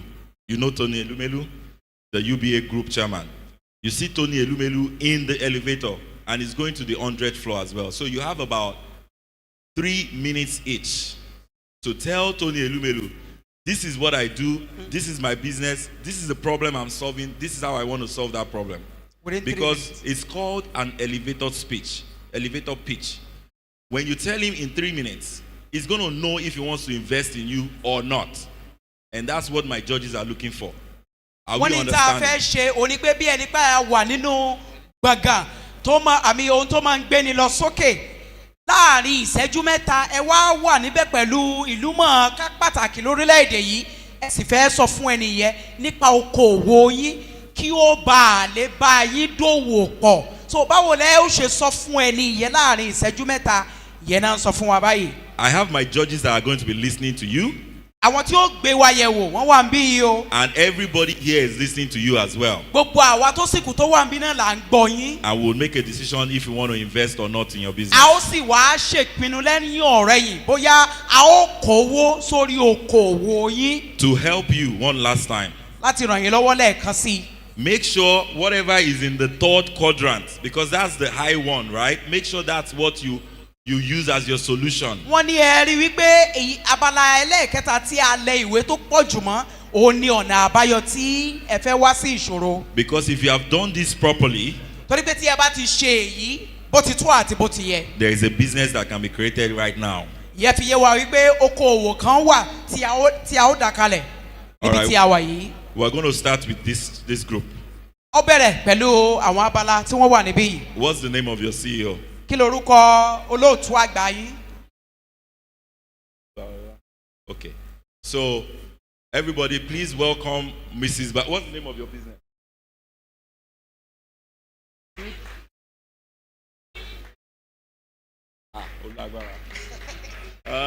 We have a business, so guys, okay. a ti ní okòwò àkọ́kọ́ báyìí o.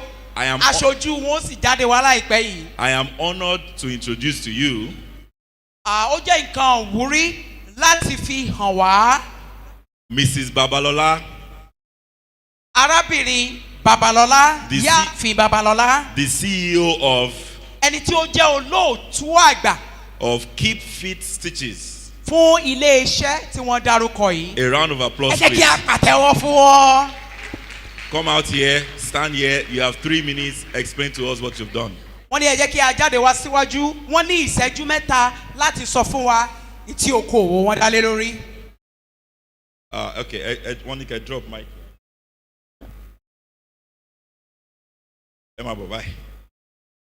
So, CEO of Keep Fit Stitches. A round of applause, ẹ please. jẹ́ kí a pàtẹ́wọ́ fún wọn lẹ́ẹ̀kan sí. The CEO, she's even Keep Fit. See the Ankara now. She's already thinking of that fashion designing business. I like that. Okay, let's go.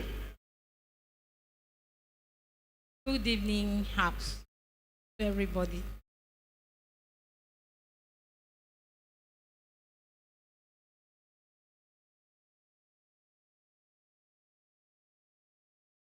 Now I want to approach Miss Tony Elumelu now. Now we are now at the elevator. When I meet her, I will first of all greet her. Miss Tony Elumelu, I know you. I'm one of your fans. Yeah. You are looking beautiful, but I can assure you, at Keep Fit Stitches, you can do better. So just try us, and a trial will confuse you. You are welcome, ma'am. That's very good. wọ́n ní wọ́n gbìyànjú o ẹ jẹ́ kí a pàtẹ́wọ́ fún wọn. That's very good. That is very good. That is very good. wọ́n ní wọ́n ṣe dáadáa. So she wants to dress Tony Elumelu. wọ́n That's ní very good. wọ́n fẹ́ wọṣọ tó ṣe dáadáa tó gúnrégé Okay. fún Tony Elumelu. Although you didn't use your 3 minutes, ó ti ẹ̀ jẹ́ pé wọ́n lò tó ṣẹ́jú mẹ́ta but that's gone. ṣùgbọ́n abala tí wọ́n ti parí. That is life. báyé ṣe ríre o. Maybe you stopped at the 3rd floor and you came out. bóyá wọn tiẹ̀ ti dé ìdá kan nínú mẹ́wàá àbí tí wọ́n sì ń lọ wọ́n ti parí ọ̀rọ̀. But I said you're going to the 100th floor. ẹ mọ́ gbàgbé pé wọ́n ní ìpẹ̀kun tó dé ọgọ́rùn-ún ni wọ́n ń lọ I'm going- níbi ibùsọ̀ ọgọ́rùn-ún. I want to level the playing field. I want to level the playing field. wọ́n fẹ́ kí gbogbo ẹ̀ kó dọ́gba báyìí. I want to give you an example wọ́n fẹ́ fún wa ní àpẹẹrẹ jẹ́ Because ká I- wà ní farabalẹ̀. because I see that you guys may be struggling with it. rí pé wọ́n lè wò pé a lè mọ làkàkà lórí ẹ̀. All right, so my business is to sell iPhones to people that can afford it.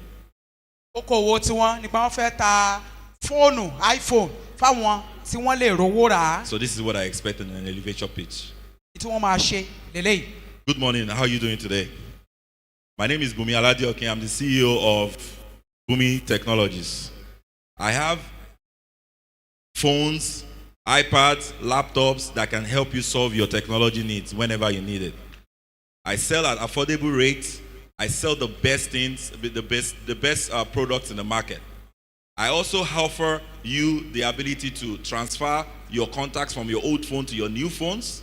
I can also migrate your data from your old iPad to your new iPad. I can also give it to you at a 10% discount than you would buy at any store out there. If you buy from me, every 3 months, I will give you a free checkup on your product. And when I give you the free checkup on your product, if you need to change your screen when it's cracked, I can change it for free. And for the affordable price of this amount. Thank you very much. Goodbye. So look at what I did. 3 things. I said the name of my business. I said my name. I said the problem. I said several solutions. Several solutions that the person, when you hear free checkup, free this, free that after 3 months, do you think it's actually free? Do you think it's actually free? No, because I've put everything already in my price. But I'm going to say like as if you're getting it for free.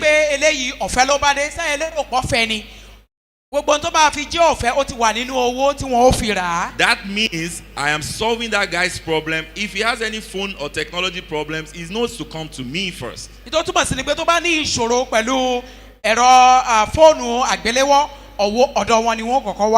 that's what we're going to do again. We need to start again from the beginning. That's why I leveled the playing field. Because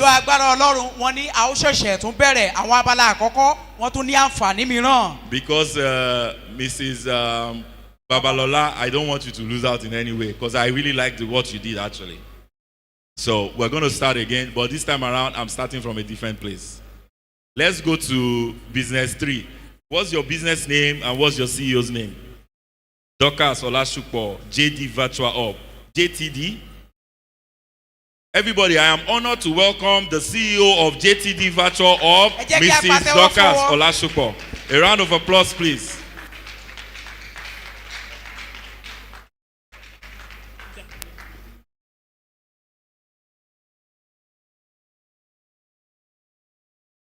Good afternoon, sir. Good afternoon. My name is Dorcas Olashukpo, and I am the CEO of.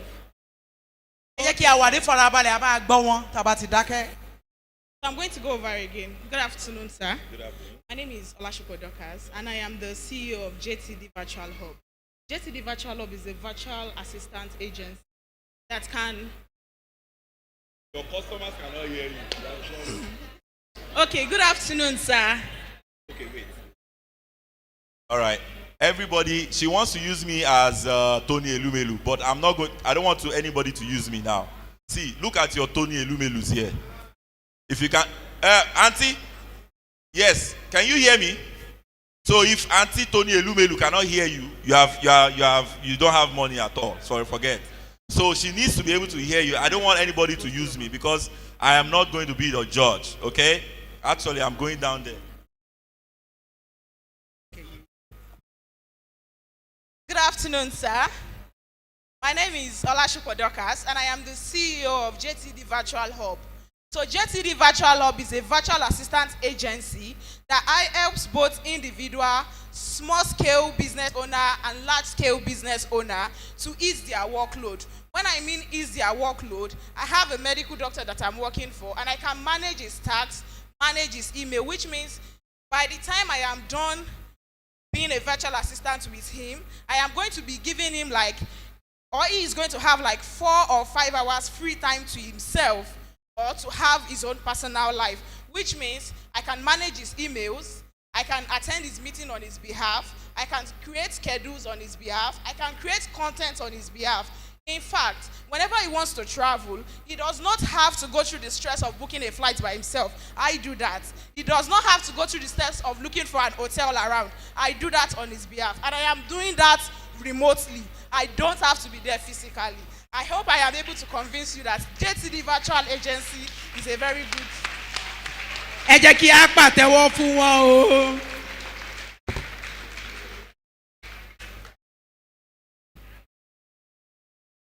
A round of applause again, please. If you're a doctor in the house, do you think that is necessary or not? Is that a problem-solving issue or not? wọ́n lẹ́ni tó bá jẹ́ dókítà láàrin wa ṣé wọ́n ti rí ọ̀nà àbáyọ fún ìṣòro kan bí? So she said she's going to give you 5 hours back. wọ́n ní wákàtí 5 ni wọ́n fún wọn. Even some doctors just need 30 minutes back. ẹlòmíì gan ò ní 30 ìṣẹ́jú fúnra rẹ̀. All right, let's move fast. I'm going to the next one here. à ń tẹ̀síwájú báyìí. What's your business name? What's your CEO's name? wọ́n á sọ orúkọ iléeṣẹ́ wọn àti orúkọ olóòtú àgbà. It is my pleasure to welcome Eze Andrew of God's Own Ventures. A round of applause, ẹ please. jẹ́ kí á pàtẹ́wọ́ fún wọn o.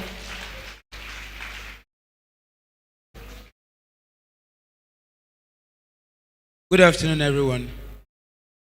My name is Eze Andrew. I'm the CEO for God's Own Ventures. So, God's Own Ventures, we are in the business of providing laundry and dry cleaning services. Now, we provide laundry and dry cleaning services. The major thing we do for our new customers, you don't need to come to our office. As a new customer, we are going to do pickup and delivery service for you free of charge anywhere within Ibadan. You don't need to pay for pickup, you don't need to pay for delivery. So we'll come to your house, we'll pick your clothes, we'll wash, we'll dry clean them, and then we'll bring them back to you in your houses. And then we take maximum of 2 days to deliver. So we are always on time. And then we also do house cleaning also is part of our job in God's Own Ventures. Or you are moving to a new apartment, you don't need to stress yourself because of your job, yourselves, because of your children. So just contact us at God's Own Ventures.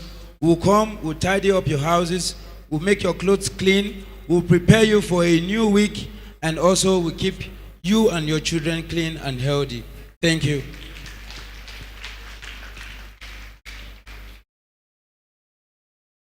How was the business? wọ́n ní bó olókoòwò wọn o.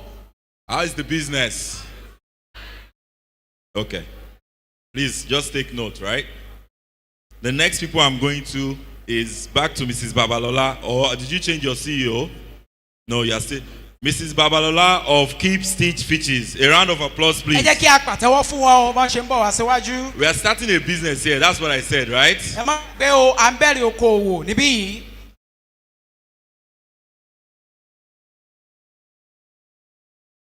Once again, good evening, everyone. I'm CEO of Keep Fit Fishes at Okebola, Ibadan. I want to introduce myself to Ms. Tolu Elim and all other people that are in the house. We are doing many things. Even we are offering training service for those that are school leavers and those that are interested in our business. We do the training for those, instead of our school leavers to be moving about doing nothing, and those that are jobless. I'm using this opportunity to tell you all to come to our Keep Fit Stitches to come and learn something to do, to keep yourself busy. Now, and our price is affordable. A trial will confuse you. Now, look at those men that are in the house, those that put on safaris. I start from this, my daddy. Look at his blue safari there. It's from our company, Keep Fit Stitches. We are the one that do it, that made the clothes for him. Not only that, I have the engineer that are here. They bought clothes from us as Keep Fit Stitches. That's our job and that's our business. A trial will confuse you, as I said. So keep on trying and keep us visiting our office. And as you are doing so, we are going to appreciate you and offer you a good business. Thank you all. ẹ jẹ́ kí á pàtẹ́wọ́ fún wọn o. All right, the last one. What's your CEO's name? Mr. Toby of TFO's Food Store. Please welcome Mr. Toby of TFO Food Stuff. A round of ẹ jẹ́ kí á applause, pàtẹ́wọ́ please. fún wọn. bí wọn ó ṣe sọ fún wa nípa ilé iṣẹ́ wọn àti okòwò wọn. Good afternoon, everyone. My name is Mr. Tobiloba Nishilowo. I'm the CEO of TFO Food Store. We are located here in Ibadan. And our phone number is 080 3076 8127. What do? We supply food stuff to people that need raw food. We have rice that is well packaged and that has a good nutrient. Anywhere in the world, anywhere in this country, Nigeria, we transfer, we make sure your food stuff gets to you. We are not doing that alone. We have a discount, and no matter how busy you are, we will make sure your food gets to you wherever you are.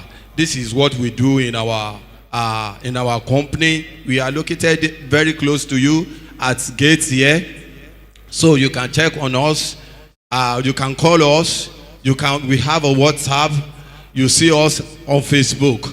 So look at all these social media, and you will definitely find us, and we will be ready to help you and make sure you have what you want. God bless you.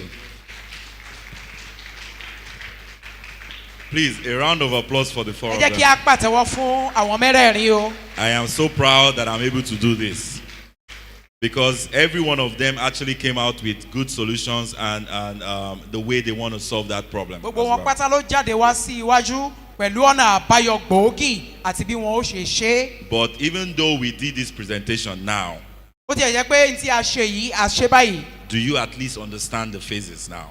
àwọn abala kọ̀ọ̀kan wọ́n ní ṣó yé wa dáadáa Can you use it in your own business? wọ́n ní ṣáà lè lò ó lórí okòòwò wa. I believe it's very helpful, right? n tí a ṣe yìí wọ́n ló ó ṣèrànlọ́wọ́ àbí bẹ́ẹ̀ kọ́ ni The only thing I want to say is this. n tí wọ́n fẹ́ sọ lélẹ́yìí. You all need to go perfect your elevator speech. You all need to do that, because you left a lot of time on the table and you didn't convince me enough. But that's me. But you guys need to work on that. But that's okay, because you can do it. I believe so.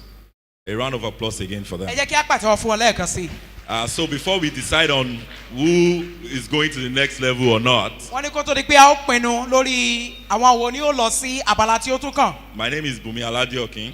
orúkọ mi ni Taiwo Àkànbí. I am a lead trainer on what I have on the board, questioncrown.com. wọ́n ní àwọn ló ń ṣe alábòjútó gbogbo tí wọ́n ti fi hàn wá yìí. I do this training every time for individuals, schools, university, churches, and any other training or any other institution. lóòrèkóòrè ni wọ́n máa ń ṣe ìdánilẹ́kọ̀ọ́ yìí nílé ìjọ ilé ìjọsìn ilé ìwé àti níbikíbi tí wọ́n bá ti pè wọ́n. So please, if you need my services, torí náà tí ẹ bá nílò iṣẹ́ wọn you can write me an email.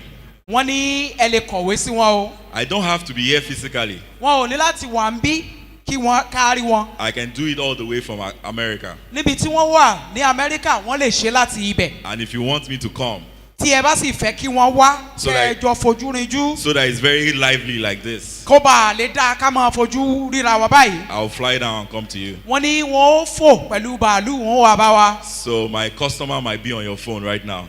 ó ṣeé ṣe kó jẹ́ pé oníbàárà wọn ó lè wà lórí ẹ̀rọ aago ọwọ́ wa báyìí. Please make sure you reach out to me. ẹ rí i pé ẹ wá rí wọn o kẹ́ ẹ bá wọn dòwò pọ̀. I want to hand over to Mr. BC, Elder BC, to take care of the judgment part. abala tó kàn yìí tí a ó ti pinnu àwọn àwo ló pérégedé alàgbà Bísí àwọn ni ó darí abala yìí. Thank you very much, everyone. ẹ ṣe àdúpẹ́ o God bless you. ọlọ́run á bùkún fún wa.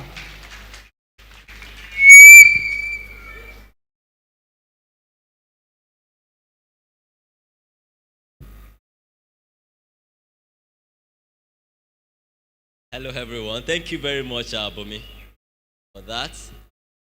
This time, I would call on our judges. ní abala yìí a ó pe àwọn tí yóò ṣe àyẹ̀wò bí ẹnìkọ̀ọ̀kan ṣe ṣe sí. And I will call on representative from each side. wọ́n ó sì béèrè fún aṣojú ní igun ní abala kọ̀ọ̀kan bá a ṣe jókòó yìí. So I have Dr. Akinyoke. If you can come forward, please. àwọn orúkọ tí wọ́n ń pè yìí wọ́n ní ẹ jẹ́ kí a jáde wá síwájú.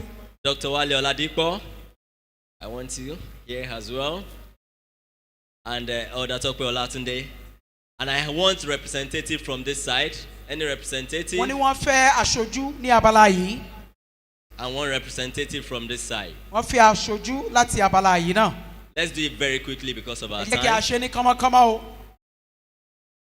ṣé a máa aṣojú tí wọ́n ń béèrè fún? Just one person from this ẹni side, one ṣoṣo person tó máa from wá this ṣe side. àgbéyẹ̀wò gbogbo àwọn èèyàn wa bọ́n ṣe ṣe sí. Time is going. Let's do it very fast, please. Thank you. Let's give them a round of applause as they are coming out.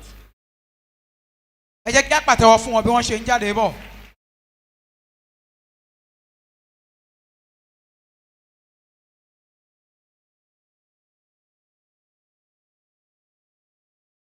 We've all done well, wọ́n ní gbogbo wa ló ti ṣe dáadáa o. but we can't have everybody. ṣùgbọ́n a lè yan gbogbo wa.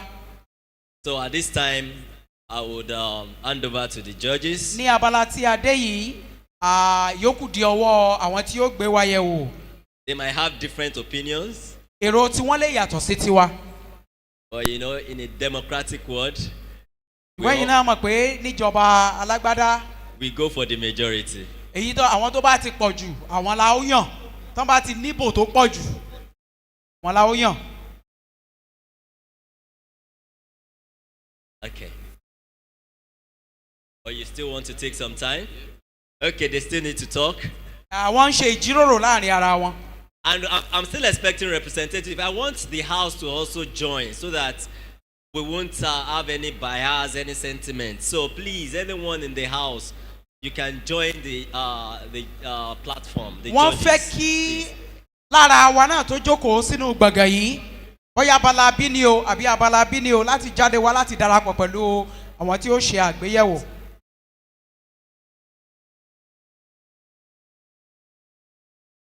I will want a lady. ní báyìí wọ́n ní a nílò obìnrin kan o láti darapọ̀ pẹ̀lú wọn.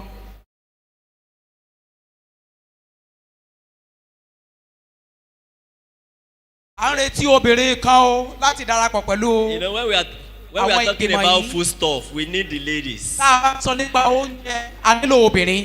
Tẹ́ ẹ bá fẹ́ káwọn lóúnjẹ win, hey, ẹ jáde. wọ́n láàbẹ̀ ẹ fẹ́ kí àwọn olóúnjẹ ká dá wọn lóko òwò ni. A nílò obìnrin kan láti darapọ̀ pẹ̀lú wa níbí.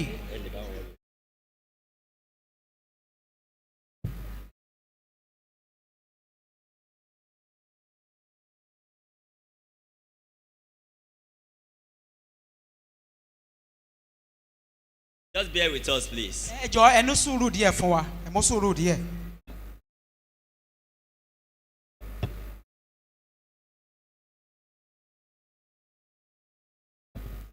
As they are getting ready, bí wọ́n ṣe ń múra sílẹ̀ I will encourage this praise team to be ready as well.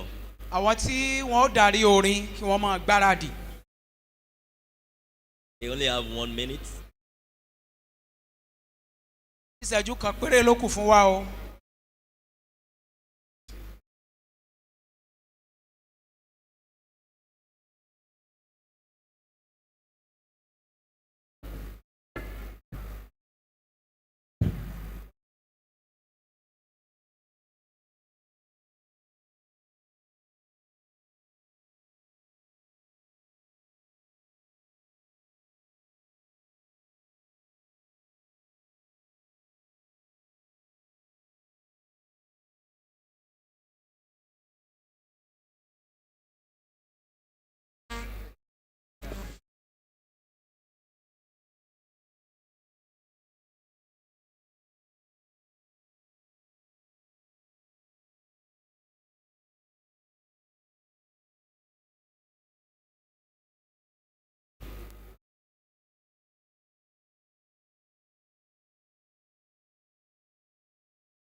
ẹ jẹ́ kí a wà ní ìfarabalẹ̀ o àwọn adájọ́ wa wọ́n ti fẹ́ fún wa ní ìkéde ẹni tó borí.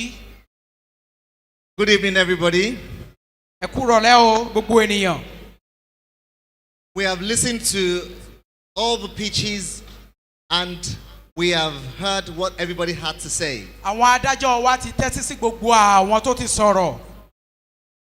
The first thing in a business is to identify the problem. wọ́n ní nǹkan àkọ́kọ́ nínú okòòwò ò ní kí a rí ìṣòro kan pàtó dìmú tí a fẹ́ wá ojútùú sí. And also know who needs that problem.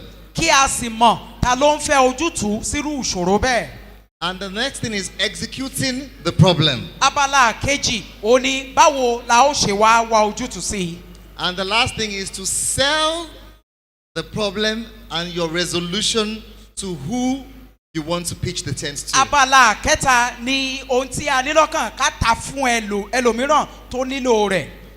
And I want to say all of you have done very well. wọ́n ní àwọn Excellently fẹ́ well. sọ pé gbogbo wọn ló ṣe dáadáa. A short synopsis is this. A round of applause for ẹ jẹ́ kí a everybody. pàtẹ́wọ́ fún wọn. Now, my table on the right here, ní abala tí ó wà níbí. they were going to sew and stitch clothes. wọ́n ní wọ́n fẹ́ mọ̀ ọ́rán aṣọ. It's a good venture. okòwò tó dáa ni. But if I asked everybody here, wọ́n ní tí wọ́n bá wá bí gbogbo wa tó wà ń bí ìlérè. do you want to sew a cloth when you're hungry? ṣé gbogbo yín lẹ fẹ́ ránṣọ nígbà tẹ́bí bá ń pa yín. So I'm not saying it's particularly wrong, but it's a good venture. But they could have also won the pitch if they sold their stuff properly. wọ́n ní wọ́n lè rí ọjà tà tí wọ́n bá rán aṣọ wọn dáadáa. Because you have to still wear clothes. torí pé kò sí bá a ṣe ṣe àá sì wọṣọ. The angle I was going to pitch their tent from was that one of the basic commodities of life was food, shelter, and clothing. wọ́n ní abala tí àwọn ti ń lọ pé àwọn tó ṣe pàtàkì jù ó ní oúnjẹ tá ó jẹ ibi tí a ó gbé àti aṣọ tí a ó And wọ̀. the fundamental survival for existence is you have to be covered in clothes. ìyí tí ó sì ṣe pàtàkì jù nínú ayé yìí ó náà ni pé a ní láti da aṣọ bora So we've listened to them. àti gbọ́ wọn. This group, àwọn abala yìí they picked the most important problem in the universe. wọ́n wá mú ìṣòro tó yẹ pé ó nílò ojútùú sí jù nínú gbogbo àgbálá Which ayé. is feeding the populace. ó ní kí á bọ́ àwọn ènìyàn. But they did not execute it properly. ṣùgbọ́n wọn wá ta ọjà wọn dáadáa polówó rẹ̀ dáadáa. Sitting from where I stood, you could have won this pitch. wọ́n ní abala yìí ẹ̀ bá ti ẹ̀yin lẹ̀ bá borí rẹ̀. But you did not sell it well. ṣùgbọ́n ọjà tẹ́ ẹ fẹ́ tà wọ́n lẹ̀ polówó ẹ̀ dáadáa. This group, abala yìí ẹlẹ́ẹ̀kẹta tó tẹ̀lé wọn. they are moving with the frequency of the world.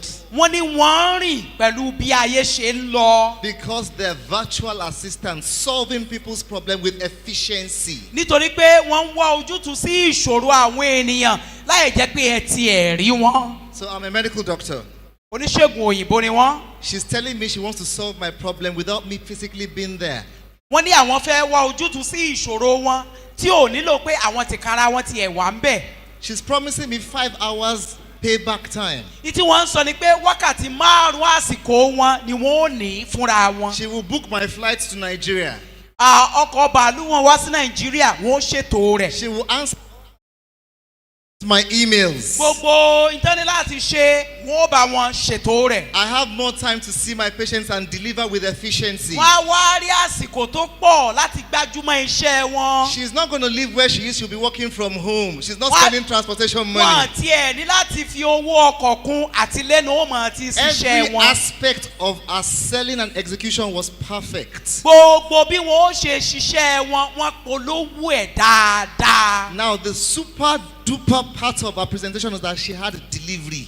wọ́n ní èyí tó wá dára jù nínú ohun tí wọ́n sọ fún wa ò ní pé àgbékalẹ̀ wọn dáa. In any situation in life, you must be confident to tell somebody, I want to sell a stone to you, and it can turn to meat. wọ́n ní ibikíbi tó wù kéèyàn wà ìyẹn láti ní gboyà pé tí mo even kó sòkúta ló fẹ́ tà fún yàn wàá sọ dáadáa. She has convinced me today as a doctor that I don't have to worry about my efficiency and my timing. lónìí gẹ́gẹ́ bí dókítà wọ́n ti jẹ́ kí wọ́n mọ̀ pé lẹ́ni àwọn ò ní láti yọra wọn lẹ́nu lórí àkókò So wọn. our delivery was perfect. torí ìdí èyí wọ́n polówó ọjà wọn dáadáa. I'm not going to tell you who the winner is yet. ọ̀ But tí ì sọ fún wa ẹni tó borí nù you wọn. can hear my analysis. ẹ ṣáà gbọ́ àlàyé The wọn. last table abala tó kẹ́yìn did very well as well. àwọn náà ṣe dáadáa. They want to do dry cleaning. wọ́n fẹ́ ṣiṣẹ́ ká máa gba aṣọ láti fọ̀. Not everybody wants to dry clean.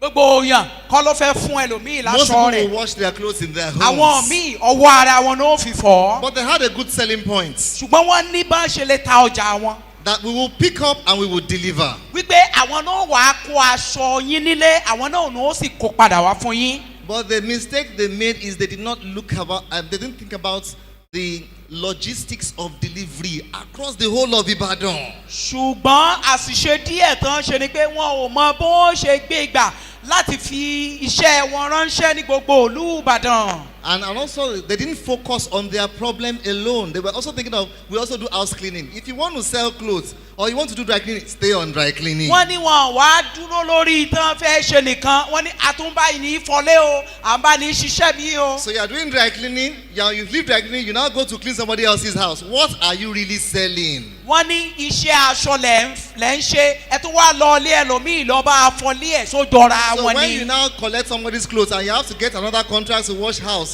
would you leave your clothes to go and wash the house? wọ́n ní tẹ́ ẹ bá gba ṣẹ́ aṣọ tẹ́ ẹ fi ṣe aṣọ lẹ̀ láti lọ bẹ́ lòmíì fọlé ẹ̀ ni. But you know what I'm saying today is that you have done beautifully well. gbogbo tí wọ́n ń sọ ni pé wọ́n ń gbé kálukú yẹ̀wò ni wọ́n ní gbogbo wọn ṣe And you dáadáa. also had to think on your feet to produce today's pitch.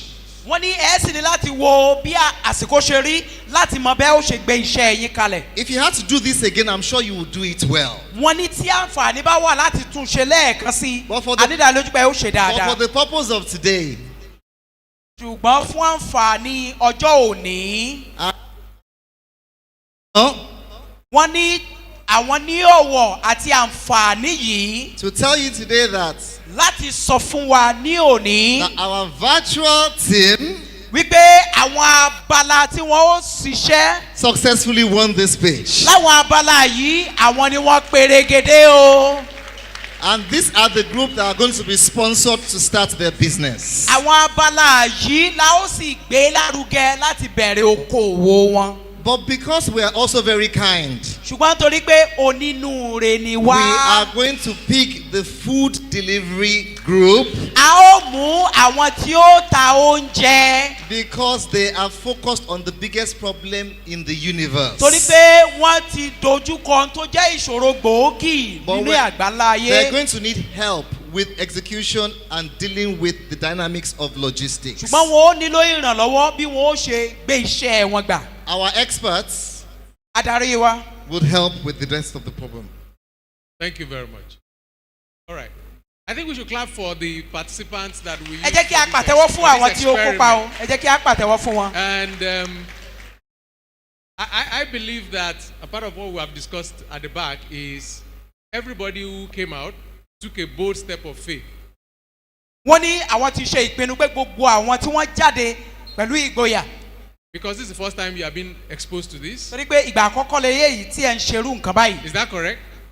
àbí ṣé bẹ́ẹ̀ kọ́ ni. And so you are all winners. torí ìdí èyí wọ́n ní gbogbo wa lolúborí o. And for that reason, if you are interested, nítorí ìdí èyí wọ́n ní tó bá wù yín. we're going to take you on a 3-month mentorship program to understand this process and be able to use it in your respective business. wọ́n ní àwọn ó fún wọn ní. And it's for everybody, not just the first and second group. wọ́n Everybody. ní if gbogbo you're àwọn willing. abala mẹ́rẹ̀ẹ̀rin wọ́n fún wọn ní ìdánilọ́kọ̀ oṣù mẹ́ta Because- nípa ọ̀nà tán lè gbé iṣẹ́ wọn gbà. Because that group wasn't looking very happy. So for everybody, you would have a 3-month mentorship program. wọ́n ní fún ẹnìkọ̀ọ̀kan wọ́n fún wa ní ìdánilọ́kọ̀ oṣù Yes, mẹ́ta. to understand how to use this methodology for your businesses. láti ní òye bá a ṣe lè lo àwọn ọ̀nà wọ̀nyí fún iṣẹ́ wa. And that's the process that will lead to the seed funding that's available for this cohort. wọ́n ní ìgbésẹ̀ yìí ló wá máa yọrí sí bí wọ́n ó ṣe fi owó díẹ̀ ró wa ní agbára lórí Because okòwò wa. next year, by the grace of ní God, ọdún yìí pẹ̀lú orí ọ̀fẹ́ next ọlọ́run. year, by the grace of lọ́dún tó God, ń bọ̀ pẹ̀lú orí ọ̀fẹ́ when we are ọlọ́run. having this program, tí a bá tún ń ṣe ètò we yìí. want to celebrate as many businesses as are here that have transformed. wọ́n ní a fẹ́ bá ọ̀pọ̀lọpọ̀ àwọn okòwò tó ti ṣàṣeyọrí bí a fẹ́ bá wọn yọ. So we need your commitment to join that program. I think you'll see our people at the back. They will give you a couple of forms to fill. and you will join the program for the next 3 months. Everything you need in the program will be provided, don't worry. And then next year, we want to see the progress. that nítorí you ìdí make. èyí tá a bá ti parí wọn ni a máa rí àwọn olùdarí wọn fún wa ní ìwé àti gbogbo àwọn ìgbésẹ̀ tá a bá máa gbé lọ́dún tó ń bọ̀ wọ́n fẹ́ rí i pé a ti bẹ̀rẹ̀ okòwò wa Thank you. God bless you. ẹ ṣe àdúpẹ́ o ẹ jẹ́ kí a pàtẹ́wọ́ fún wọn.